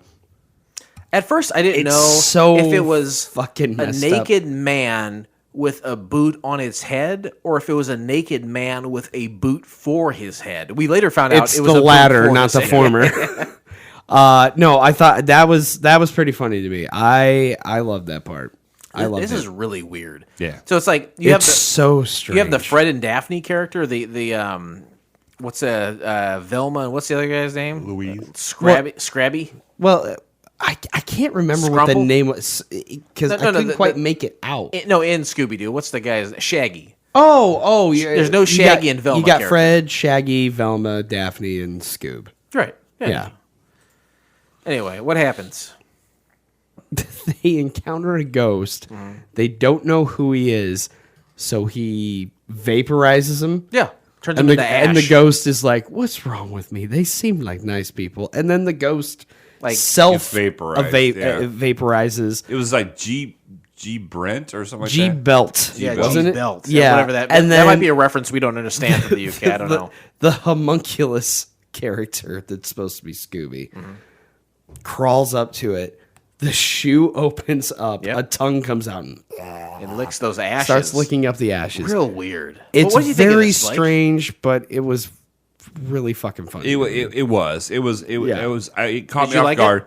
It caught me off guard. It's like, oh, there's animation too. Yeah. And I was watching. I was like, oh, and then when he's like licking it, I was like, oh, this is just like we're gonna get Tim and Eric fucking crazy. We're on this. gonna get screwy. So the cartoon's over. They go back to the stage, and Hugo is now sitting amongst the kids. And it's time to welcome a lady. I think her name is like Ruth Dada. Ruth Yeah. the Dirt. The Dirt. Ruth Okay. It was the Ruth Dirt. the Dirt. And it's she's TV's gardening queen, and she comes out with a wheelbarrow full of vegetables. And then from the world of dark science is Derek Doctors, Megalomaniac Yeah. Professor Derek Doctors. Doctors and he is a gothed out Stephen Hawking, right? Yeah. with like just a of Warhol, A little, he's got just little- a kiss of he's got a Warhol, little Warhol action. just a smidgen. So they come out. So Hugo can introduce a music video. It's basically it's a segment where they like talk about 3 different music videos they're going to show, and they're all, I would say, 3 to 6 seconds long. Yeah, they Yeah. get shorter and shorter, I think, as they go Yeah, on. the last one's like maybe a second or two. The first one is "Dance on My Nasty" by Cuddle Fist. Cuddle Fist. And then the second one was Uncle Brush by, I don't remember who it was by. By Underbrown. Okay, yeah. Right in the brown. That's right. And then, what's finally? What do you got for the last one? What was the last one? Something girl box. It's Sensorium Girly Box. Yep. With the song Chamberlain Yes. And that was that was the quickest one. Like each Yeah. one of these It was like it was like maybe a second yes, or two. yeah. Yeah.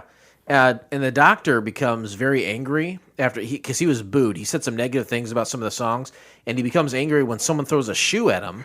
And then he promptly kills at least one child sitting in the crowd with like a laser beam from his eye. Yeah, well, I think he's got it on his glasses. Right? Yeah. But if you look at it, it's like a big pen just like turned around. Yeah. Yeah. And this is in quick succession. The phrase "and now this happens" is said. So I don't know if that's like a kind of a catchphrase or starting there, but anyway. Next, you have a pre-taped sketch.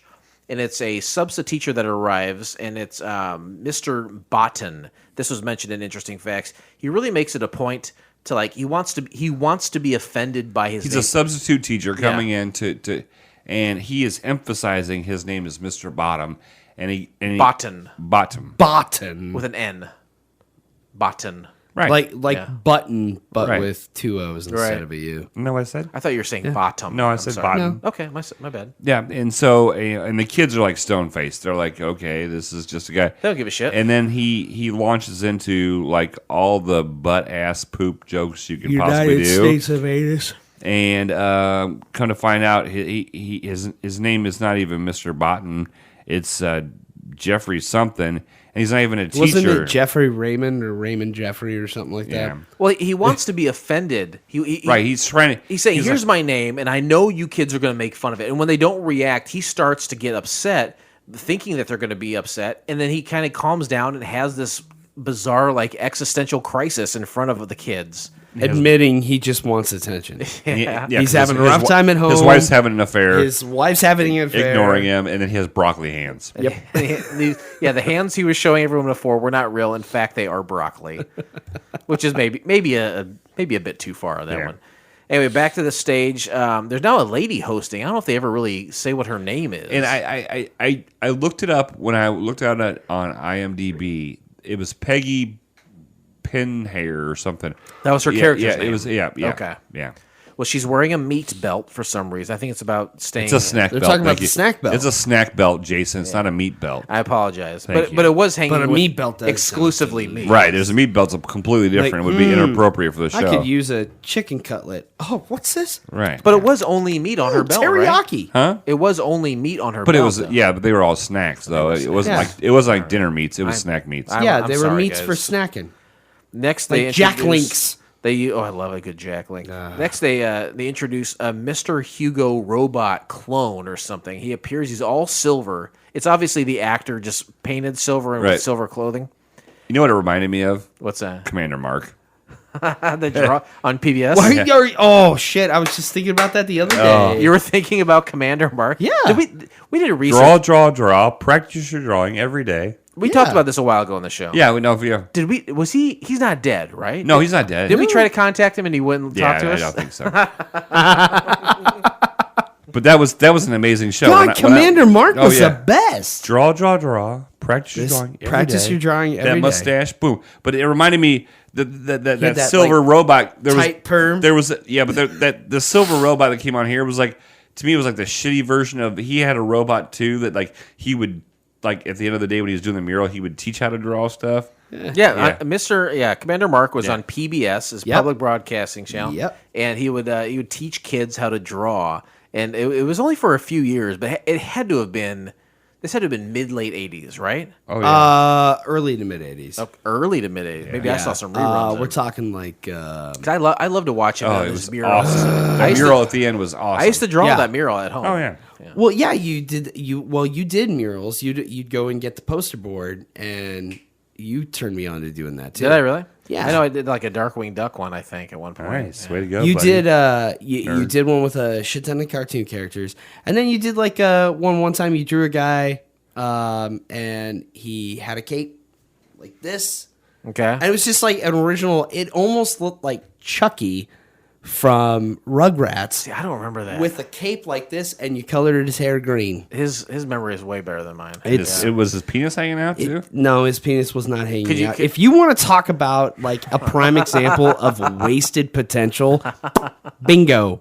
He's sitting at this table, Yeah. and he's wearing a For He-Man more than one shirt. reason. Oh God. A. Cartoonist. B. Porn star. 3. I'm not talking about him. I'm talking about me. I thought he made the murals. He made the murals and stuff. But like, who's I'm got- talking about like his wasted brain power. I'm talking about wasted potential to benefit humanity. Yeah, he fucked up. Oh, okay. Well, Yeah. hey, porn star. This is what happens when you don't have a good support system. Hey, quad supervisor. You could have been a great quad supervisor. Yeah, sure. I know this quad. I know the I know stations. this quad like the I back know of the my stations. hand. I know this quad like I know that girl's clitoris. Am I right, too? Jesus Christ, I don't like that kind of talk. Oh, God. that's a lie. All right, round it up. Get That's back. a Hey, lie. we're got to come back. We're bringing it back in. Let's- Silver stuff. We're talking about kids going to the future and Let's seeing let- their own deaths. Let's let Blake do the rest of Which this. was funny. Not the rest of it. Yeah, because- do the rest of it. No, I'll be like, and a bunch of other shit happened. No, they had the schoolroom skit, which we already talked about, and then there's a skit where a guy gets drunk at work, and I thought, oh, it's gonna be pretty funny. It's about this guy. It has Was it nothing the- to do with him at all. With the advertising. Yeah, and it's shit? the advertising, and the guy comes in and he puts Those are boop- just boobs right, on of it. but they. But what if they lit up? At the beginning? At the beginning, they talked about it. Oh, this is about getting drunk at work, Yeah. but it had nothing to do with that. It Yeah. was like 2 seconds of a dude So dying of alcohol poisoning at work. right, and boobs and dicks, and Yes. then the next bit was the two birds. Like so, Hugo's on the screen. He's like, we're gonna have a couple birds. Can anybody name a kind of bird? And he goes through all like 2 or 3 of the kids, and they can't name a bird. But what I also noticed here is each one of those kids has a name tag. Yeah. And one's like fear, and one's like it's just that was a little like Easter egg That was one of those little things you For got to pay sure. A little attention psych to. gag. So then they have Dr. Felix comes on, and he's like the animal expert, and he's They're going going to pickle a tortoise. pickle a tortoise. And right here, I heard the sound, and my ears perked up because he used a table saw to cut that tortoise in half. What it was Dr. Felix? What was the shirt he was wearing? I didn't see the. You know what it was? I didn't catch that. Dr. Felix, he looks like a hobo. He He looks like a guy with a blonde beard wig. he came out That's wearing I do remember that. he came out wearing a white t-shirt, and written with marker on the t-shirt are the words "Animal Guy." I missed that. And that was his outfit. That was his uniform to be on live television. So this is where we come into the next bit is Mr. Future Guy, which is the robot again. And this is the video with the kids with a song called Future Kids. Yes. That's what you were talking about earlier. Yeah, I got flip-flop there. No, it's okay. Do you want to reiterate I any of that? didn't know. All I remember, Bust it out. we went to the future and we saw our deaths. Yeah, yeah. That Yeah. part stuck out to me. Why wouldn't you? You went too far into the future, but you're going to. You have to take that risk. The next segment, we have story time, and this is an animated like skit where it's kind of like Pinocchio. The basis is a Pinocchio. I don't think it's Pinocchio. With a shoe guy. No, there's more. There's a fairy tale about a cobbler and stuff. It's not like Pinocchio. Yeah. Yeah. The cobbler and the elves. Yeah, the shoemaker. Yeah. Shoemaker and the elves, Yeah. Okay. Well, it's a cartoon about a shoemaker and Well, his wife. it's a fable, and they did do a cartoon. And, Fable. Keep going with it. What happened? Oh, well, in the cartoon and the fable and stuff, they had one last little crust of bread, and they see some birds outside, cold and starving. Not the fable. What we saw on the show. Oh, actually, at that point, Yeah. I was strictly listening, because at that point, I was no longer on break, and I was driving. Oh, I see. What's Yeah. going on here. You're listening while you're driving, and you're watching under your fucking table. No, I watched it here. No, this one I watched here. All right. Well, do you want to explain the cartoon then? Yeah, it was just an old guy, and What, they had a cartoon going on? Like, I'm sorry, I'm butt naked on this. Yeah. yeah, But there was a You cartoon. say you're buck naked? butt naked. Oh. Okay. Butt naked. BUTTNEKKED. I thought you were talking about George Costanza's porn name, Buck Naked. Well played. Well played. It's an animated short about a shoemaker. He only has leather for one more shoe. He makes it, and then he wakes up the next morning, and there's more shoes. And so they keep getting more and more shoes every time he wakes up. So him and his wife put a bunch of dead body traps around the fireplace. Just like large mouse traps is what they were, and they caught those bodies at night. They did. Oh, I missed that part then. It was I thought that was like they took children and killed them for that. But anyway, and then there's American flags suspected down. No, it's like in the fable, it's like when they go to sleep and they wake up, their shoes been made. They're doing the work for them. Yes. And so in their minds, like, who the fuck is doing this work? So they set traps so in the morning they can see who was doing this shit. So they caught these elves. Okay, I missed that part. And they were like dead and disfigured. And then they come out with an American flag Snapped in the trap. Yeah. And they take this American flag and they put it through the eyeball of one of the dead elves. Oh my god! And then they salute the flag, and that was the end of the parable. Holy shit! Yeah. Then we have Mr. Safe. Watching is way better than just listening. I know. I watched a lot of it, and I was fine, like, you're "Shit, fine. I gotta go." Blake wants to move along. Then we have He's very Mr. Safety fair. comes on, and Mr. Safety is a puppet, and he sings a song about the danger song. Yes. And then we go to the Lollipop Man crossing guard skit where there's a crossing guard and he has a lollipop over his head, and these two kids come. You think they're going to beat him up? No, they just lick him until it's odd. They lick him down to a stick. But you know You what? look as though you were. To be honest with you, I thought it was funny. Okay. This is one part I was like, maybe that shows what His head looked like a giant lollipop. It was huge, right? Right. I don't even know what to say what the size was. It was very large. And two kids came and licked him down to a stick. Yeah. Then the ghost train skit. I wrote down. I don't know. Right. They complained. It's like a haunted house or something that wasn't good. Like and some attraction, right? It's at the a same carnival. black guy from earlier that was the Mr. Botten? teacher. Yeah. Button. And then we have Mr. Ralph Straps, and he's a youth minister, and he comes on. With and that was one with where the prize of youth. He was going to take. ministry pins. He was going to give advice or something, and it was a call-in part of the show. And they put him into a locker, and I think Davy Jones's locker. I think youth minister. I think was an appointed position in the government because they kept teasing before breaks political stuff that was going to happen on the show. Right. It sounded like really boring things that we never ended up seeing, and I think that's on purpose. But I think the guy from those commercial breaks going in and out of was this Ralph Stramps. Right, yeah. And they stick him in a rusty old locker, and they call it Davy Jones locker. They put seaweed on his head. And then they take phone calls through a conch shell. Yeah. Oh, what kind of shell? Conch. Okay. Yeah, conch shell. Kind of like with Lord of the Flies. Yeah. Never saw it. Yeah.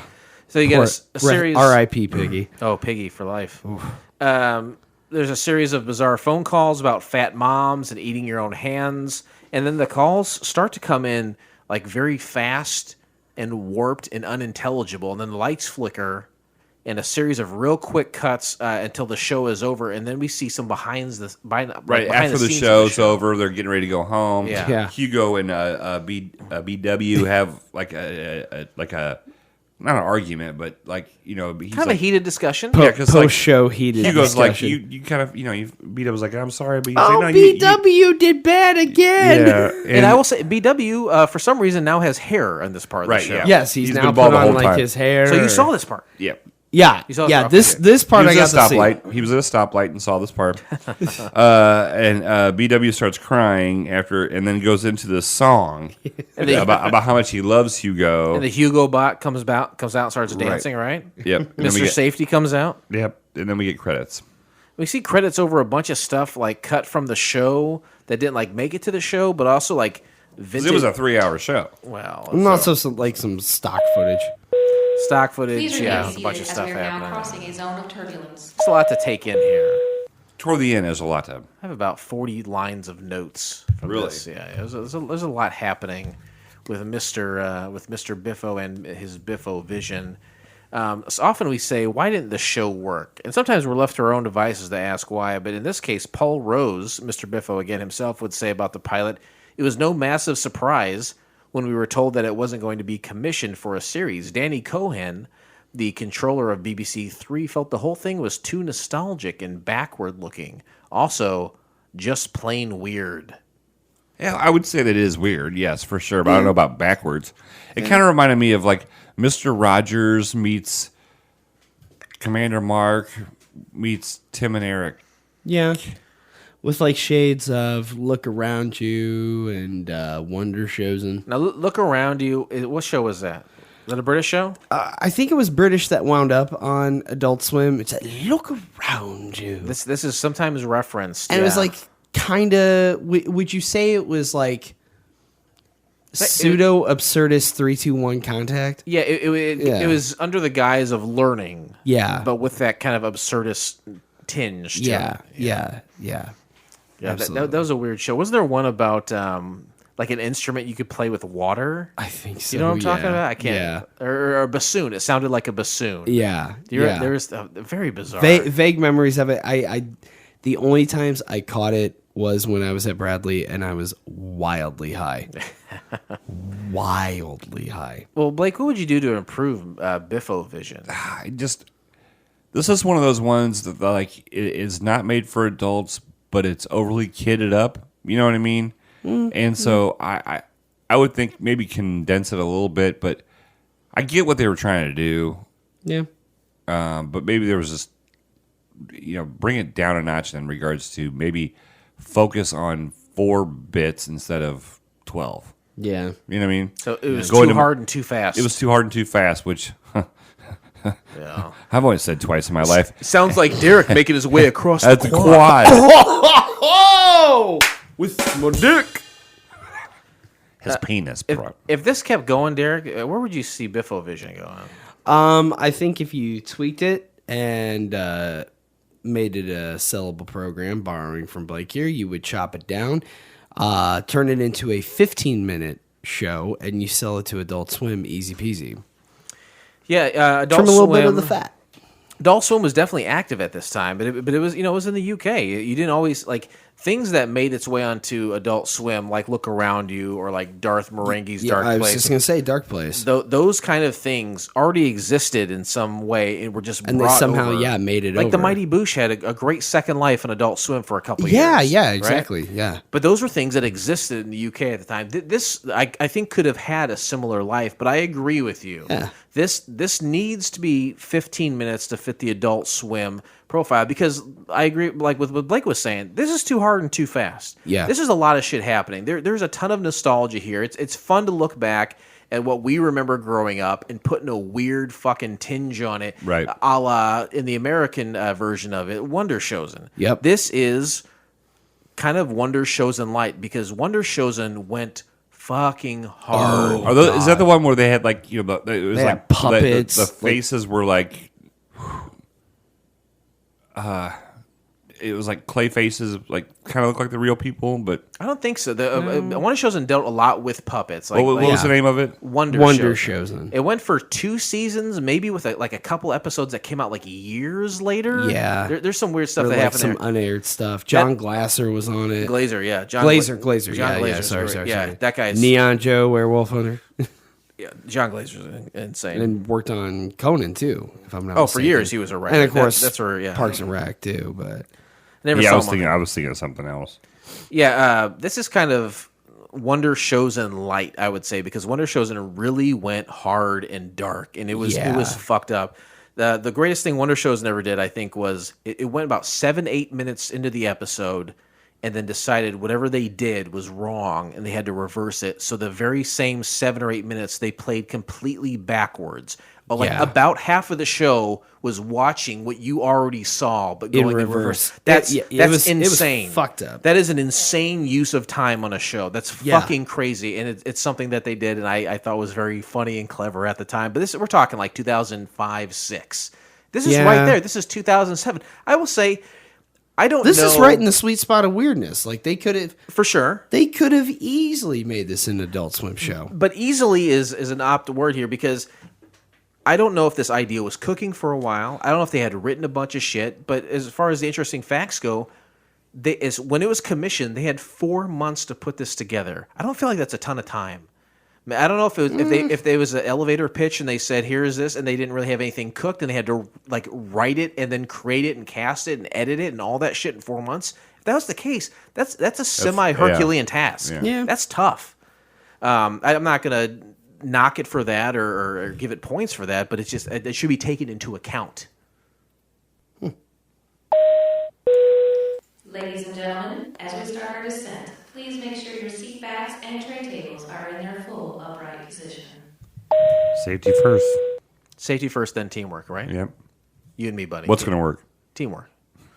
You're a huge. What was that from? Is that What's going to Bob Builder? Yeah. Bob the Builder. Yeah. IMDb, Internet Movie Database. You can find Biffovision on there if you're so inclined. And there's a rating attached to this pilot. It's on a scale of 1 to 10, decimal points in play. Blake, what do you think people from around the world rated Biffovision? 7.3. Yeah, that's probably about right. Derek, you don't have to take a stab at it. You're welcome to, though. I was thinking somewhere between a 6.7 and a 7.5. This is an 8.5. Holy shit. Definitely on the high end. This is from 16 ratings. I think that definitely speaks to the cult of Mr. Biffo, if it were called such a thing. I think it speaks to the fuckery of people.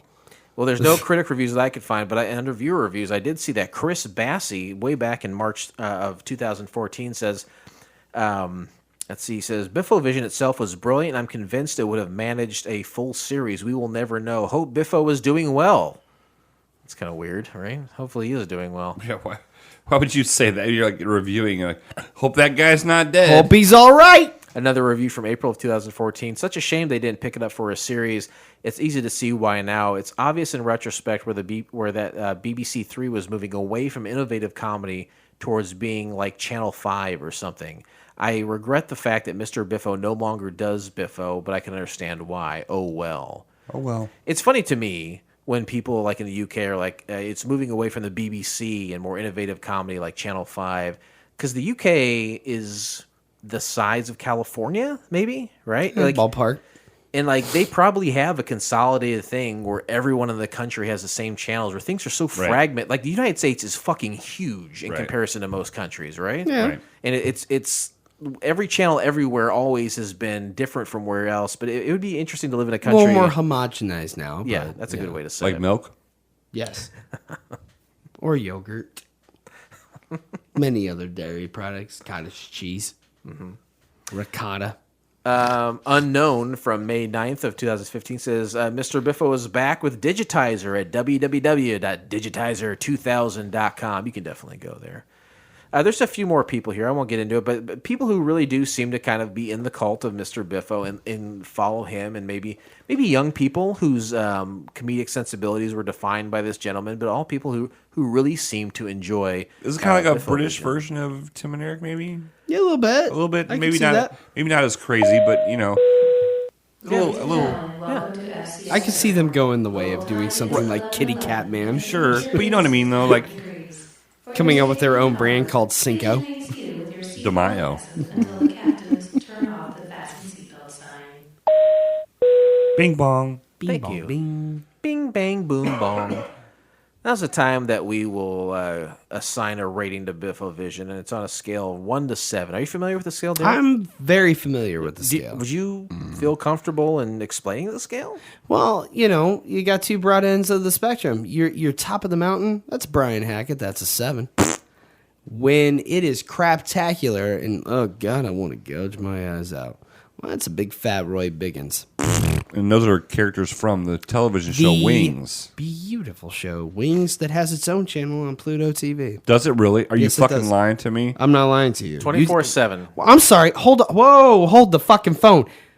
Oh, boy, don't know this? I've never heard of Pluto TV before. He's What the fuck? He's not a Pluto TV guy.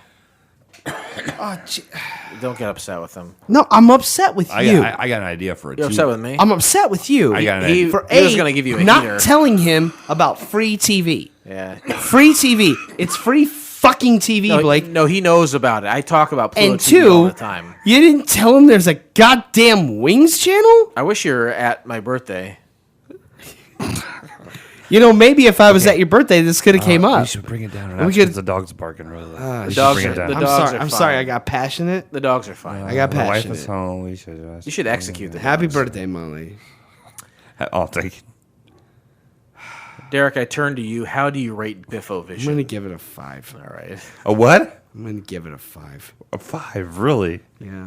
You want to elaborate on that at all? You don't have to. I'm trying to calm down. No, We'll come back. Well, here. you have to be extreme. You have to be extreme. He's upset. Trying to calm He's down. upset. I'm upset that you did not tell him about this. I know. I tell everyone I meet about Pluto Television. The only reason You didn't say why there was a know Wings- about there- Pluto you didn't say there was a Television Wings is channel. because I kept talking about it on Ernest. That would have There are been, over- that you would have been a jumped great. in. We could do a whole season of just randomly turning it on and watching it. For There me. are And you over didn't tell him about 250 it. channels of Pluto TV. I'm not going to sit here and tell you about every single one. I'm not asking Why you to would tell you him tell about me the every one that channel. I've spent 6 years of my life I'm talking about? I'm not asking you to tell him about every channel. I can't, Really, I can't honestly, hold his hand. there's two you could tell him about. There's 2 channels out of 250. There's 2 you set- could tell him about. The second 2. one I'm going to guess 2. is Mystery Science Theater. Wrong. What's I the wouldn't other watch one? it. This Old House. Are you this old house guy? Yeah. I'm sure you I- could. I- I'm sure you would enjoy. If the there was a show. RuPaul channel, I'd watch that before this old house. I just want to hear about Bella Flores. I think there will be. I think there is a RuPaul channel, but nevertheless, no, I give it a 5. It just because everything we already said. No need to rehash it. It could to borrow from our other show. It could work. It could work on Adult Swim very easily. It just needs little tweaks. Maybe needs more than 4 months to throw together a pilot. Needs a little time That's to be not developed. fair to those people. It's not fair at all. What's a pilot? Well, here's the deal. You want to know what a pilot is? It's my fault this time, Jason. Yeah. Yeah. A lot of it's your fault, I'd say. You and You said whiskey. what's a pilot, to which I would say, well, you know the shows on TV? I don't watch TV. Well, you are a fucking Luddite because I'm sure you're aware there is an invention called television. And on this invention, they show shows. Yeah. Yeah. It's true. So anyways, they pick these shows on TV, and that's how they make one show, and the show's called Pilot. Oh, really? And they show that one show to the people who pick the shows on the strength of that one show. They decided if they want to make more shows. Shows on TV. Some get accepted and some become TV programs, and some don't become nothing. There's an invention called television, and on this invention they show shows, right? And this is Samuel L. Jackson Well, right the way now. they pick TV shows is they make one show. That show's Listeners, called Pilot. I can't Then they show apologize that to you one show enough to that the I am a people. guest right On now. the strength of that one show, they decided to Sure, it's fun, and I swear a lot, and sometimes talk about gun ownership and basic rights in these fine United States, and how it is superior to the United Kingdom. I'm sorry, Mr. Tuckley, but we get guns, and our cops get them too. But nevertheless, sometimes it's talking about guns. Sometimes it's talking about my dick and vaginas across the graphic quad. television, and on this And then Jason. sometimes it's just a massive derailment. Jason, the way they pick Derek TV shows, rated they this make a one 5. show. I rated it a 5. Jason, I turn to you. Show that one show to the people who pick shows. Somebody's got to pull this out of a nosedive, even if it's the son of a bitch that's lighting the plane on We're fire. going down. We're going down. Like so much Fallout Boy. She started Sugar, we're going down swinging. Jason, what do you give? Jason, Give it a 5. give it to me, baby. Oh, okay. 5s? Yeah. Double fifth? Do we go for the triple fifth?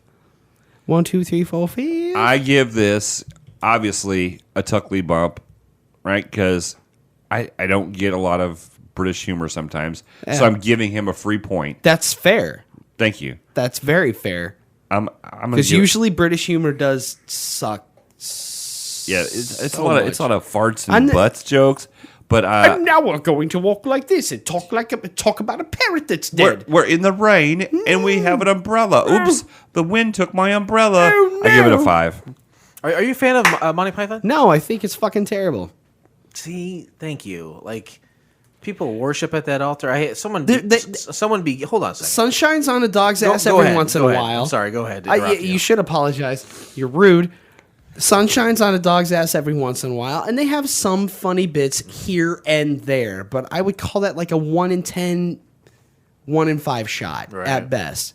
I'm sorry. What No, were you going to say that's- before you rudely interrupted me? That's verbatim what I was going to say. Was it? Yeah. Was it? And with that, we close the book Oh, shit. on Biffovision, and we shall never speak of that show again. Eva. But join us next time, won't you please, when we watch the pilot episode of ZIMABANI. Oh, my God. I'm excited for that episode. I'm not going to say why I'm excited for that episode, It sounds racist. but that is going to be an unbelievable episode. I'm not joking. We're not going to spoil it, are we? No, Like, no. let's not spoil it. I'm not joking. Tune in next week. That show is going to be fucking awesome. Yeah. Okay. You like this show? It's fine. It was fine. Okay, it was fine. Next week, that's the show to listen to. Yeah. That's if you're going to spend 13 seconds downloading an episode, next week is when you want. We'll tell Derek after the show why it's Yeah. going to be. That's your money shot? But we can't. We're not going to spoil this. It's week. the last one. Here's a little something to wet your whistle. A demented tornado of a comedy show that is an homage to great British action films of the 1970s. You can find the entire episode of ZIMABANI by subscribe. Oh God, hold on. I'm on my fourth beer. I think it's. Get your shit together, babe. I know it's kicking in. Everybody hurts. You're on your fourth beer. I'm taking comfort in my beer. Over how much time? 5 hours. Pussy.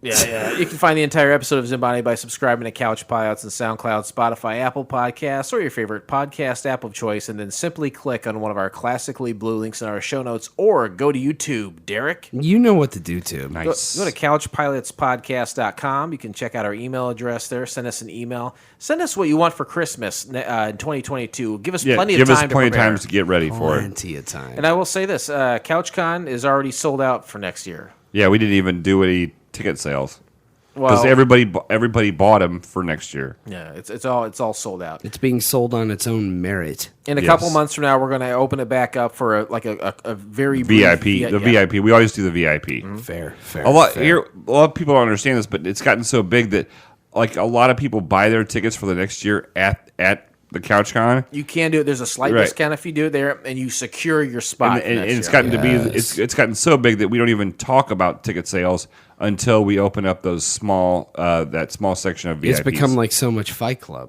That's right. We we don't talk about it. Traditionally, though, Don't talk about it. No, I'm sorry, I won't even mention it. But go to couchpilotspodcast.com. All of our past episodes are there. You can send us an email. You can check out our Facebook and our Twitter. You can give us a call at 910-PILOTS-1. That's 910-745-6871. Leave us a voicemail, and we're going. Here's the thing, guys. We're going to give you some frequent flyer points. Okay? You're going to get them. Bank them. Is patreon.com too. That's a real website where you can, I use the term loosely, artists. You can give artists money. We're not artists. Sure. We're just like, We're just guys needing money. we're just jerks, don't you think? I don't think you're jerks. Well, No, thanks, buddy. thanks, man. That means the world to me. Birthday invites notwithstanding. I mean, I only turned 40 once, you know? Yeah. Like, it'd be nice to have my friends there. Yeah. I mean, it's cool. It's cool. I saw you a couple days later. It's fine. Derek, you mentioned earlier that we do a podcast together. This is the part of the show where you plug things. Yeah? We'll plug that hole, baby. Don't say it. Whoa, sorry. That was inappropriate. Jason and I do this crazy ass show. It's the Ernest P. World Preservation Society. Jason, do you want to talk about what we do on that show? Yeah, I mean, we have guests here who are on the show, but I'll talk about it. No, that's fine. I'll talk about it. I don't want to put you out. Jesus, tap dancing Christ. No, it's this little show where we talk about unrealized Ernest projects. What did Ernest always say? Do you know what I mean? Yeah. And then Hey, Vern. they went to camp, and then He went to camp. He saved Christmas. They got scared stupid. He went to jail. He wrote again. Then very racistly went to Africa. Yeah. He was also in the army. Jim Varney. He slammed the hell out of some dunks with Kareem Abdul-Jabbar. It is a cool show because there's other It's a good time. There's other Ernest podcasts that have been out there, but we're the only ones with access to this real life. Suck on that, you lucky so-and-sos. These are the people who created Ernest, and we're the only ones who have access to these unmade Ernest projects. Binders. It really is kind of a like no one else in the world does this and Yep. has it. It's kind of cool because when I think about podcasts, like there are other podcasts that talk about failed pilots. Sure. There are other podcasts that talk about Ernest, but no one has the information that we have. Nope. It's kind of cool. We're the one and only. It's kind of cool. Real deal Holyfield. Yeah. I'm going to eat your children. Praise be to Allah. Yeah, I like Evander Holyfield. Yeah, his ears are delicious. Is there ever another guy you ever heard of named Evander? How many Evanders are out there? One Just one. that I know of. Is that a name that you've ever heard? Like No, outside I've of, literally only heard of one person named that. Evan- Evander Holyfield. Sometimes you hear a That's crazy it. name, you're like, oh, no, there's this other guy. Yeah, but Yeah, Evander is really one dude. like I've heard of another guy named Ray Leonard before, though. Really? Have you now? But never another event. Let me ask you a true question. How much do you hate having me on the show? I don't hate having you on at all. Really? You're a content provider. Yeah. Yeah. I try. What did I say the other day? The quality of my frivolity, and that rhymes. We don't. Without you, we don't have a vision in our head of people fucking across the quad. Yeah, you're welcome for that. Quad You are fucking. so welcome for that. Everybody's quad fucking. Quad Speaking fucking of which, tonight. I would like to take a moment to talk about some other people that quad fuck. Please. Yeah.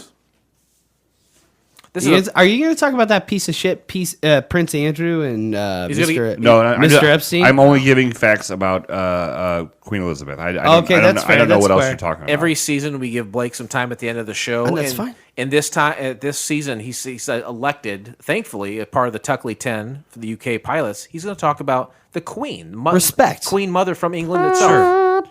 She and the Duke of Edinburgh have sent out over 37,500 Christmas cards throughout her reign. Holy shit. It's a lot. I wish I was the recipient of one. Jesus Christ. I'm lucky if I get 1 to 3 cents. I'm terrible She at it. once demoted a footman for giving whiskey to her corgi. You don't give whiskey to little wiggle And then butts. I think the footman then punched the dog in the face. Oh, fuck off, footman. Dog probably had it coming. No, not a little wiggle butt. Those are some pretty good facts, though, Blake. Thank you. Well, but I've got a couple more. Oh, okay. And okay, God, this gets harder and harder each week. In December of 2019, Virginia, last name not entailed. Redacted. Yes, gives her own interview where she reveals details about her encounters with Prince Andrew. So you were going to talk about that fuck stick. Well, I was talking mostly about the Queen. You started with the Queen, and then it went. I always towards- start with the Queen, baby. Went towards fuckface. Hey. Hey, And everybody. And I'm hoping by the end of this, we have a couple more episodes to go. I am assuming by then there'll be some really hot takes because it's getting closer. You're hoping that by the time you're done with the Tuckley 10, some people are going down. Well, I mean, he's going to have to come to America to speak for what he's done. As he should. Yeah. He is going to do that? He is going to have to. We beat your ass in 1776 forward. We're about to fuck up one of your princes. Man. And it's not. Sorry, Chris Tuckley. USA! USA! USA! I'm sorry. You have dogs that are evidently not patriotic. So. Derek, why would you do that? The British are our only allies. No, they're not. No, they're not. Hey, they're some of my favorite here's my allies. question, all right? Are we going to, like, guns up for the Ukraine here pretty soon? We should. We're going to have to. Fuck Russia. Oh, They're you set them Oh, okay. So I'm right. Your dogs aren't American. The second I say fuck Russia, your dogs go ham. Who is that? Molly. Is she stomping upstairs because she's upset about us? Yeah. Yeah. Well, I guess she's a godless commie, too. All right. You have to go up there and apologize. No, you No, don't say a I don't fucking apologize to commies. Word. No. Mocha piggies, I'll tell her happy birthday just Hey. because I'm polite. But hey, next week, folks, probably 1 in a million show right now. Chris Tuckley, please don't be offended by anything I said. We start I just doing the like show at being my a house. shithead. Well, that's fine. Don't worry about it. No, we are. We're gonna have to start doing it at my house. Yeah, fine. we're gonna start doing the show at my house. What do we say at the end of the show? It's better for her to be legal than be in the quad. On behalf 2 in the of pink, 1 in the stink. entire crew, we'd like to thank you for joining us on this trip. All dogs go to heaven, even if they get punched in the face. Also, I can't apologize enough for myself. No, you're fine. Who was the voice of the main dog? Roberto Clemente. Oh no, it was Burt Reynolds, right? Yeah, Burt Reynolds and Dom DeLuise. This is crazy. And then, unfortunately, the poor little girl. I don't want to hear it. Yep, I know. nope. I don't want to hear Yeah, it. she also voiced. don't wanna hear it. She I know also it. voiced Ducky in I Land know, Before Time. I know it's a nightmare. It's horrible. God damn. It's horrible. Love you guys. Life is a nightmare. I love you guys. Love y'all too. Thanks for tolerating me. It's not at all. Such a fucking pie hole.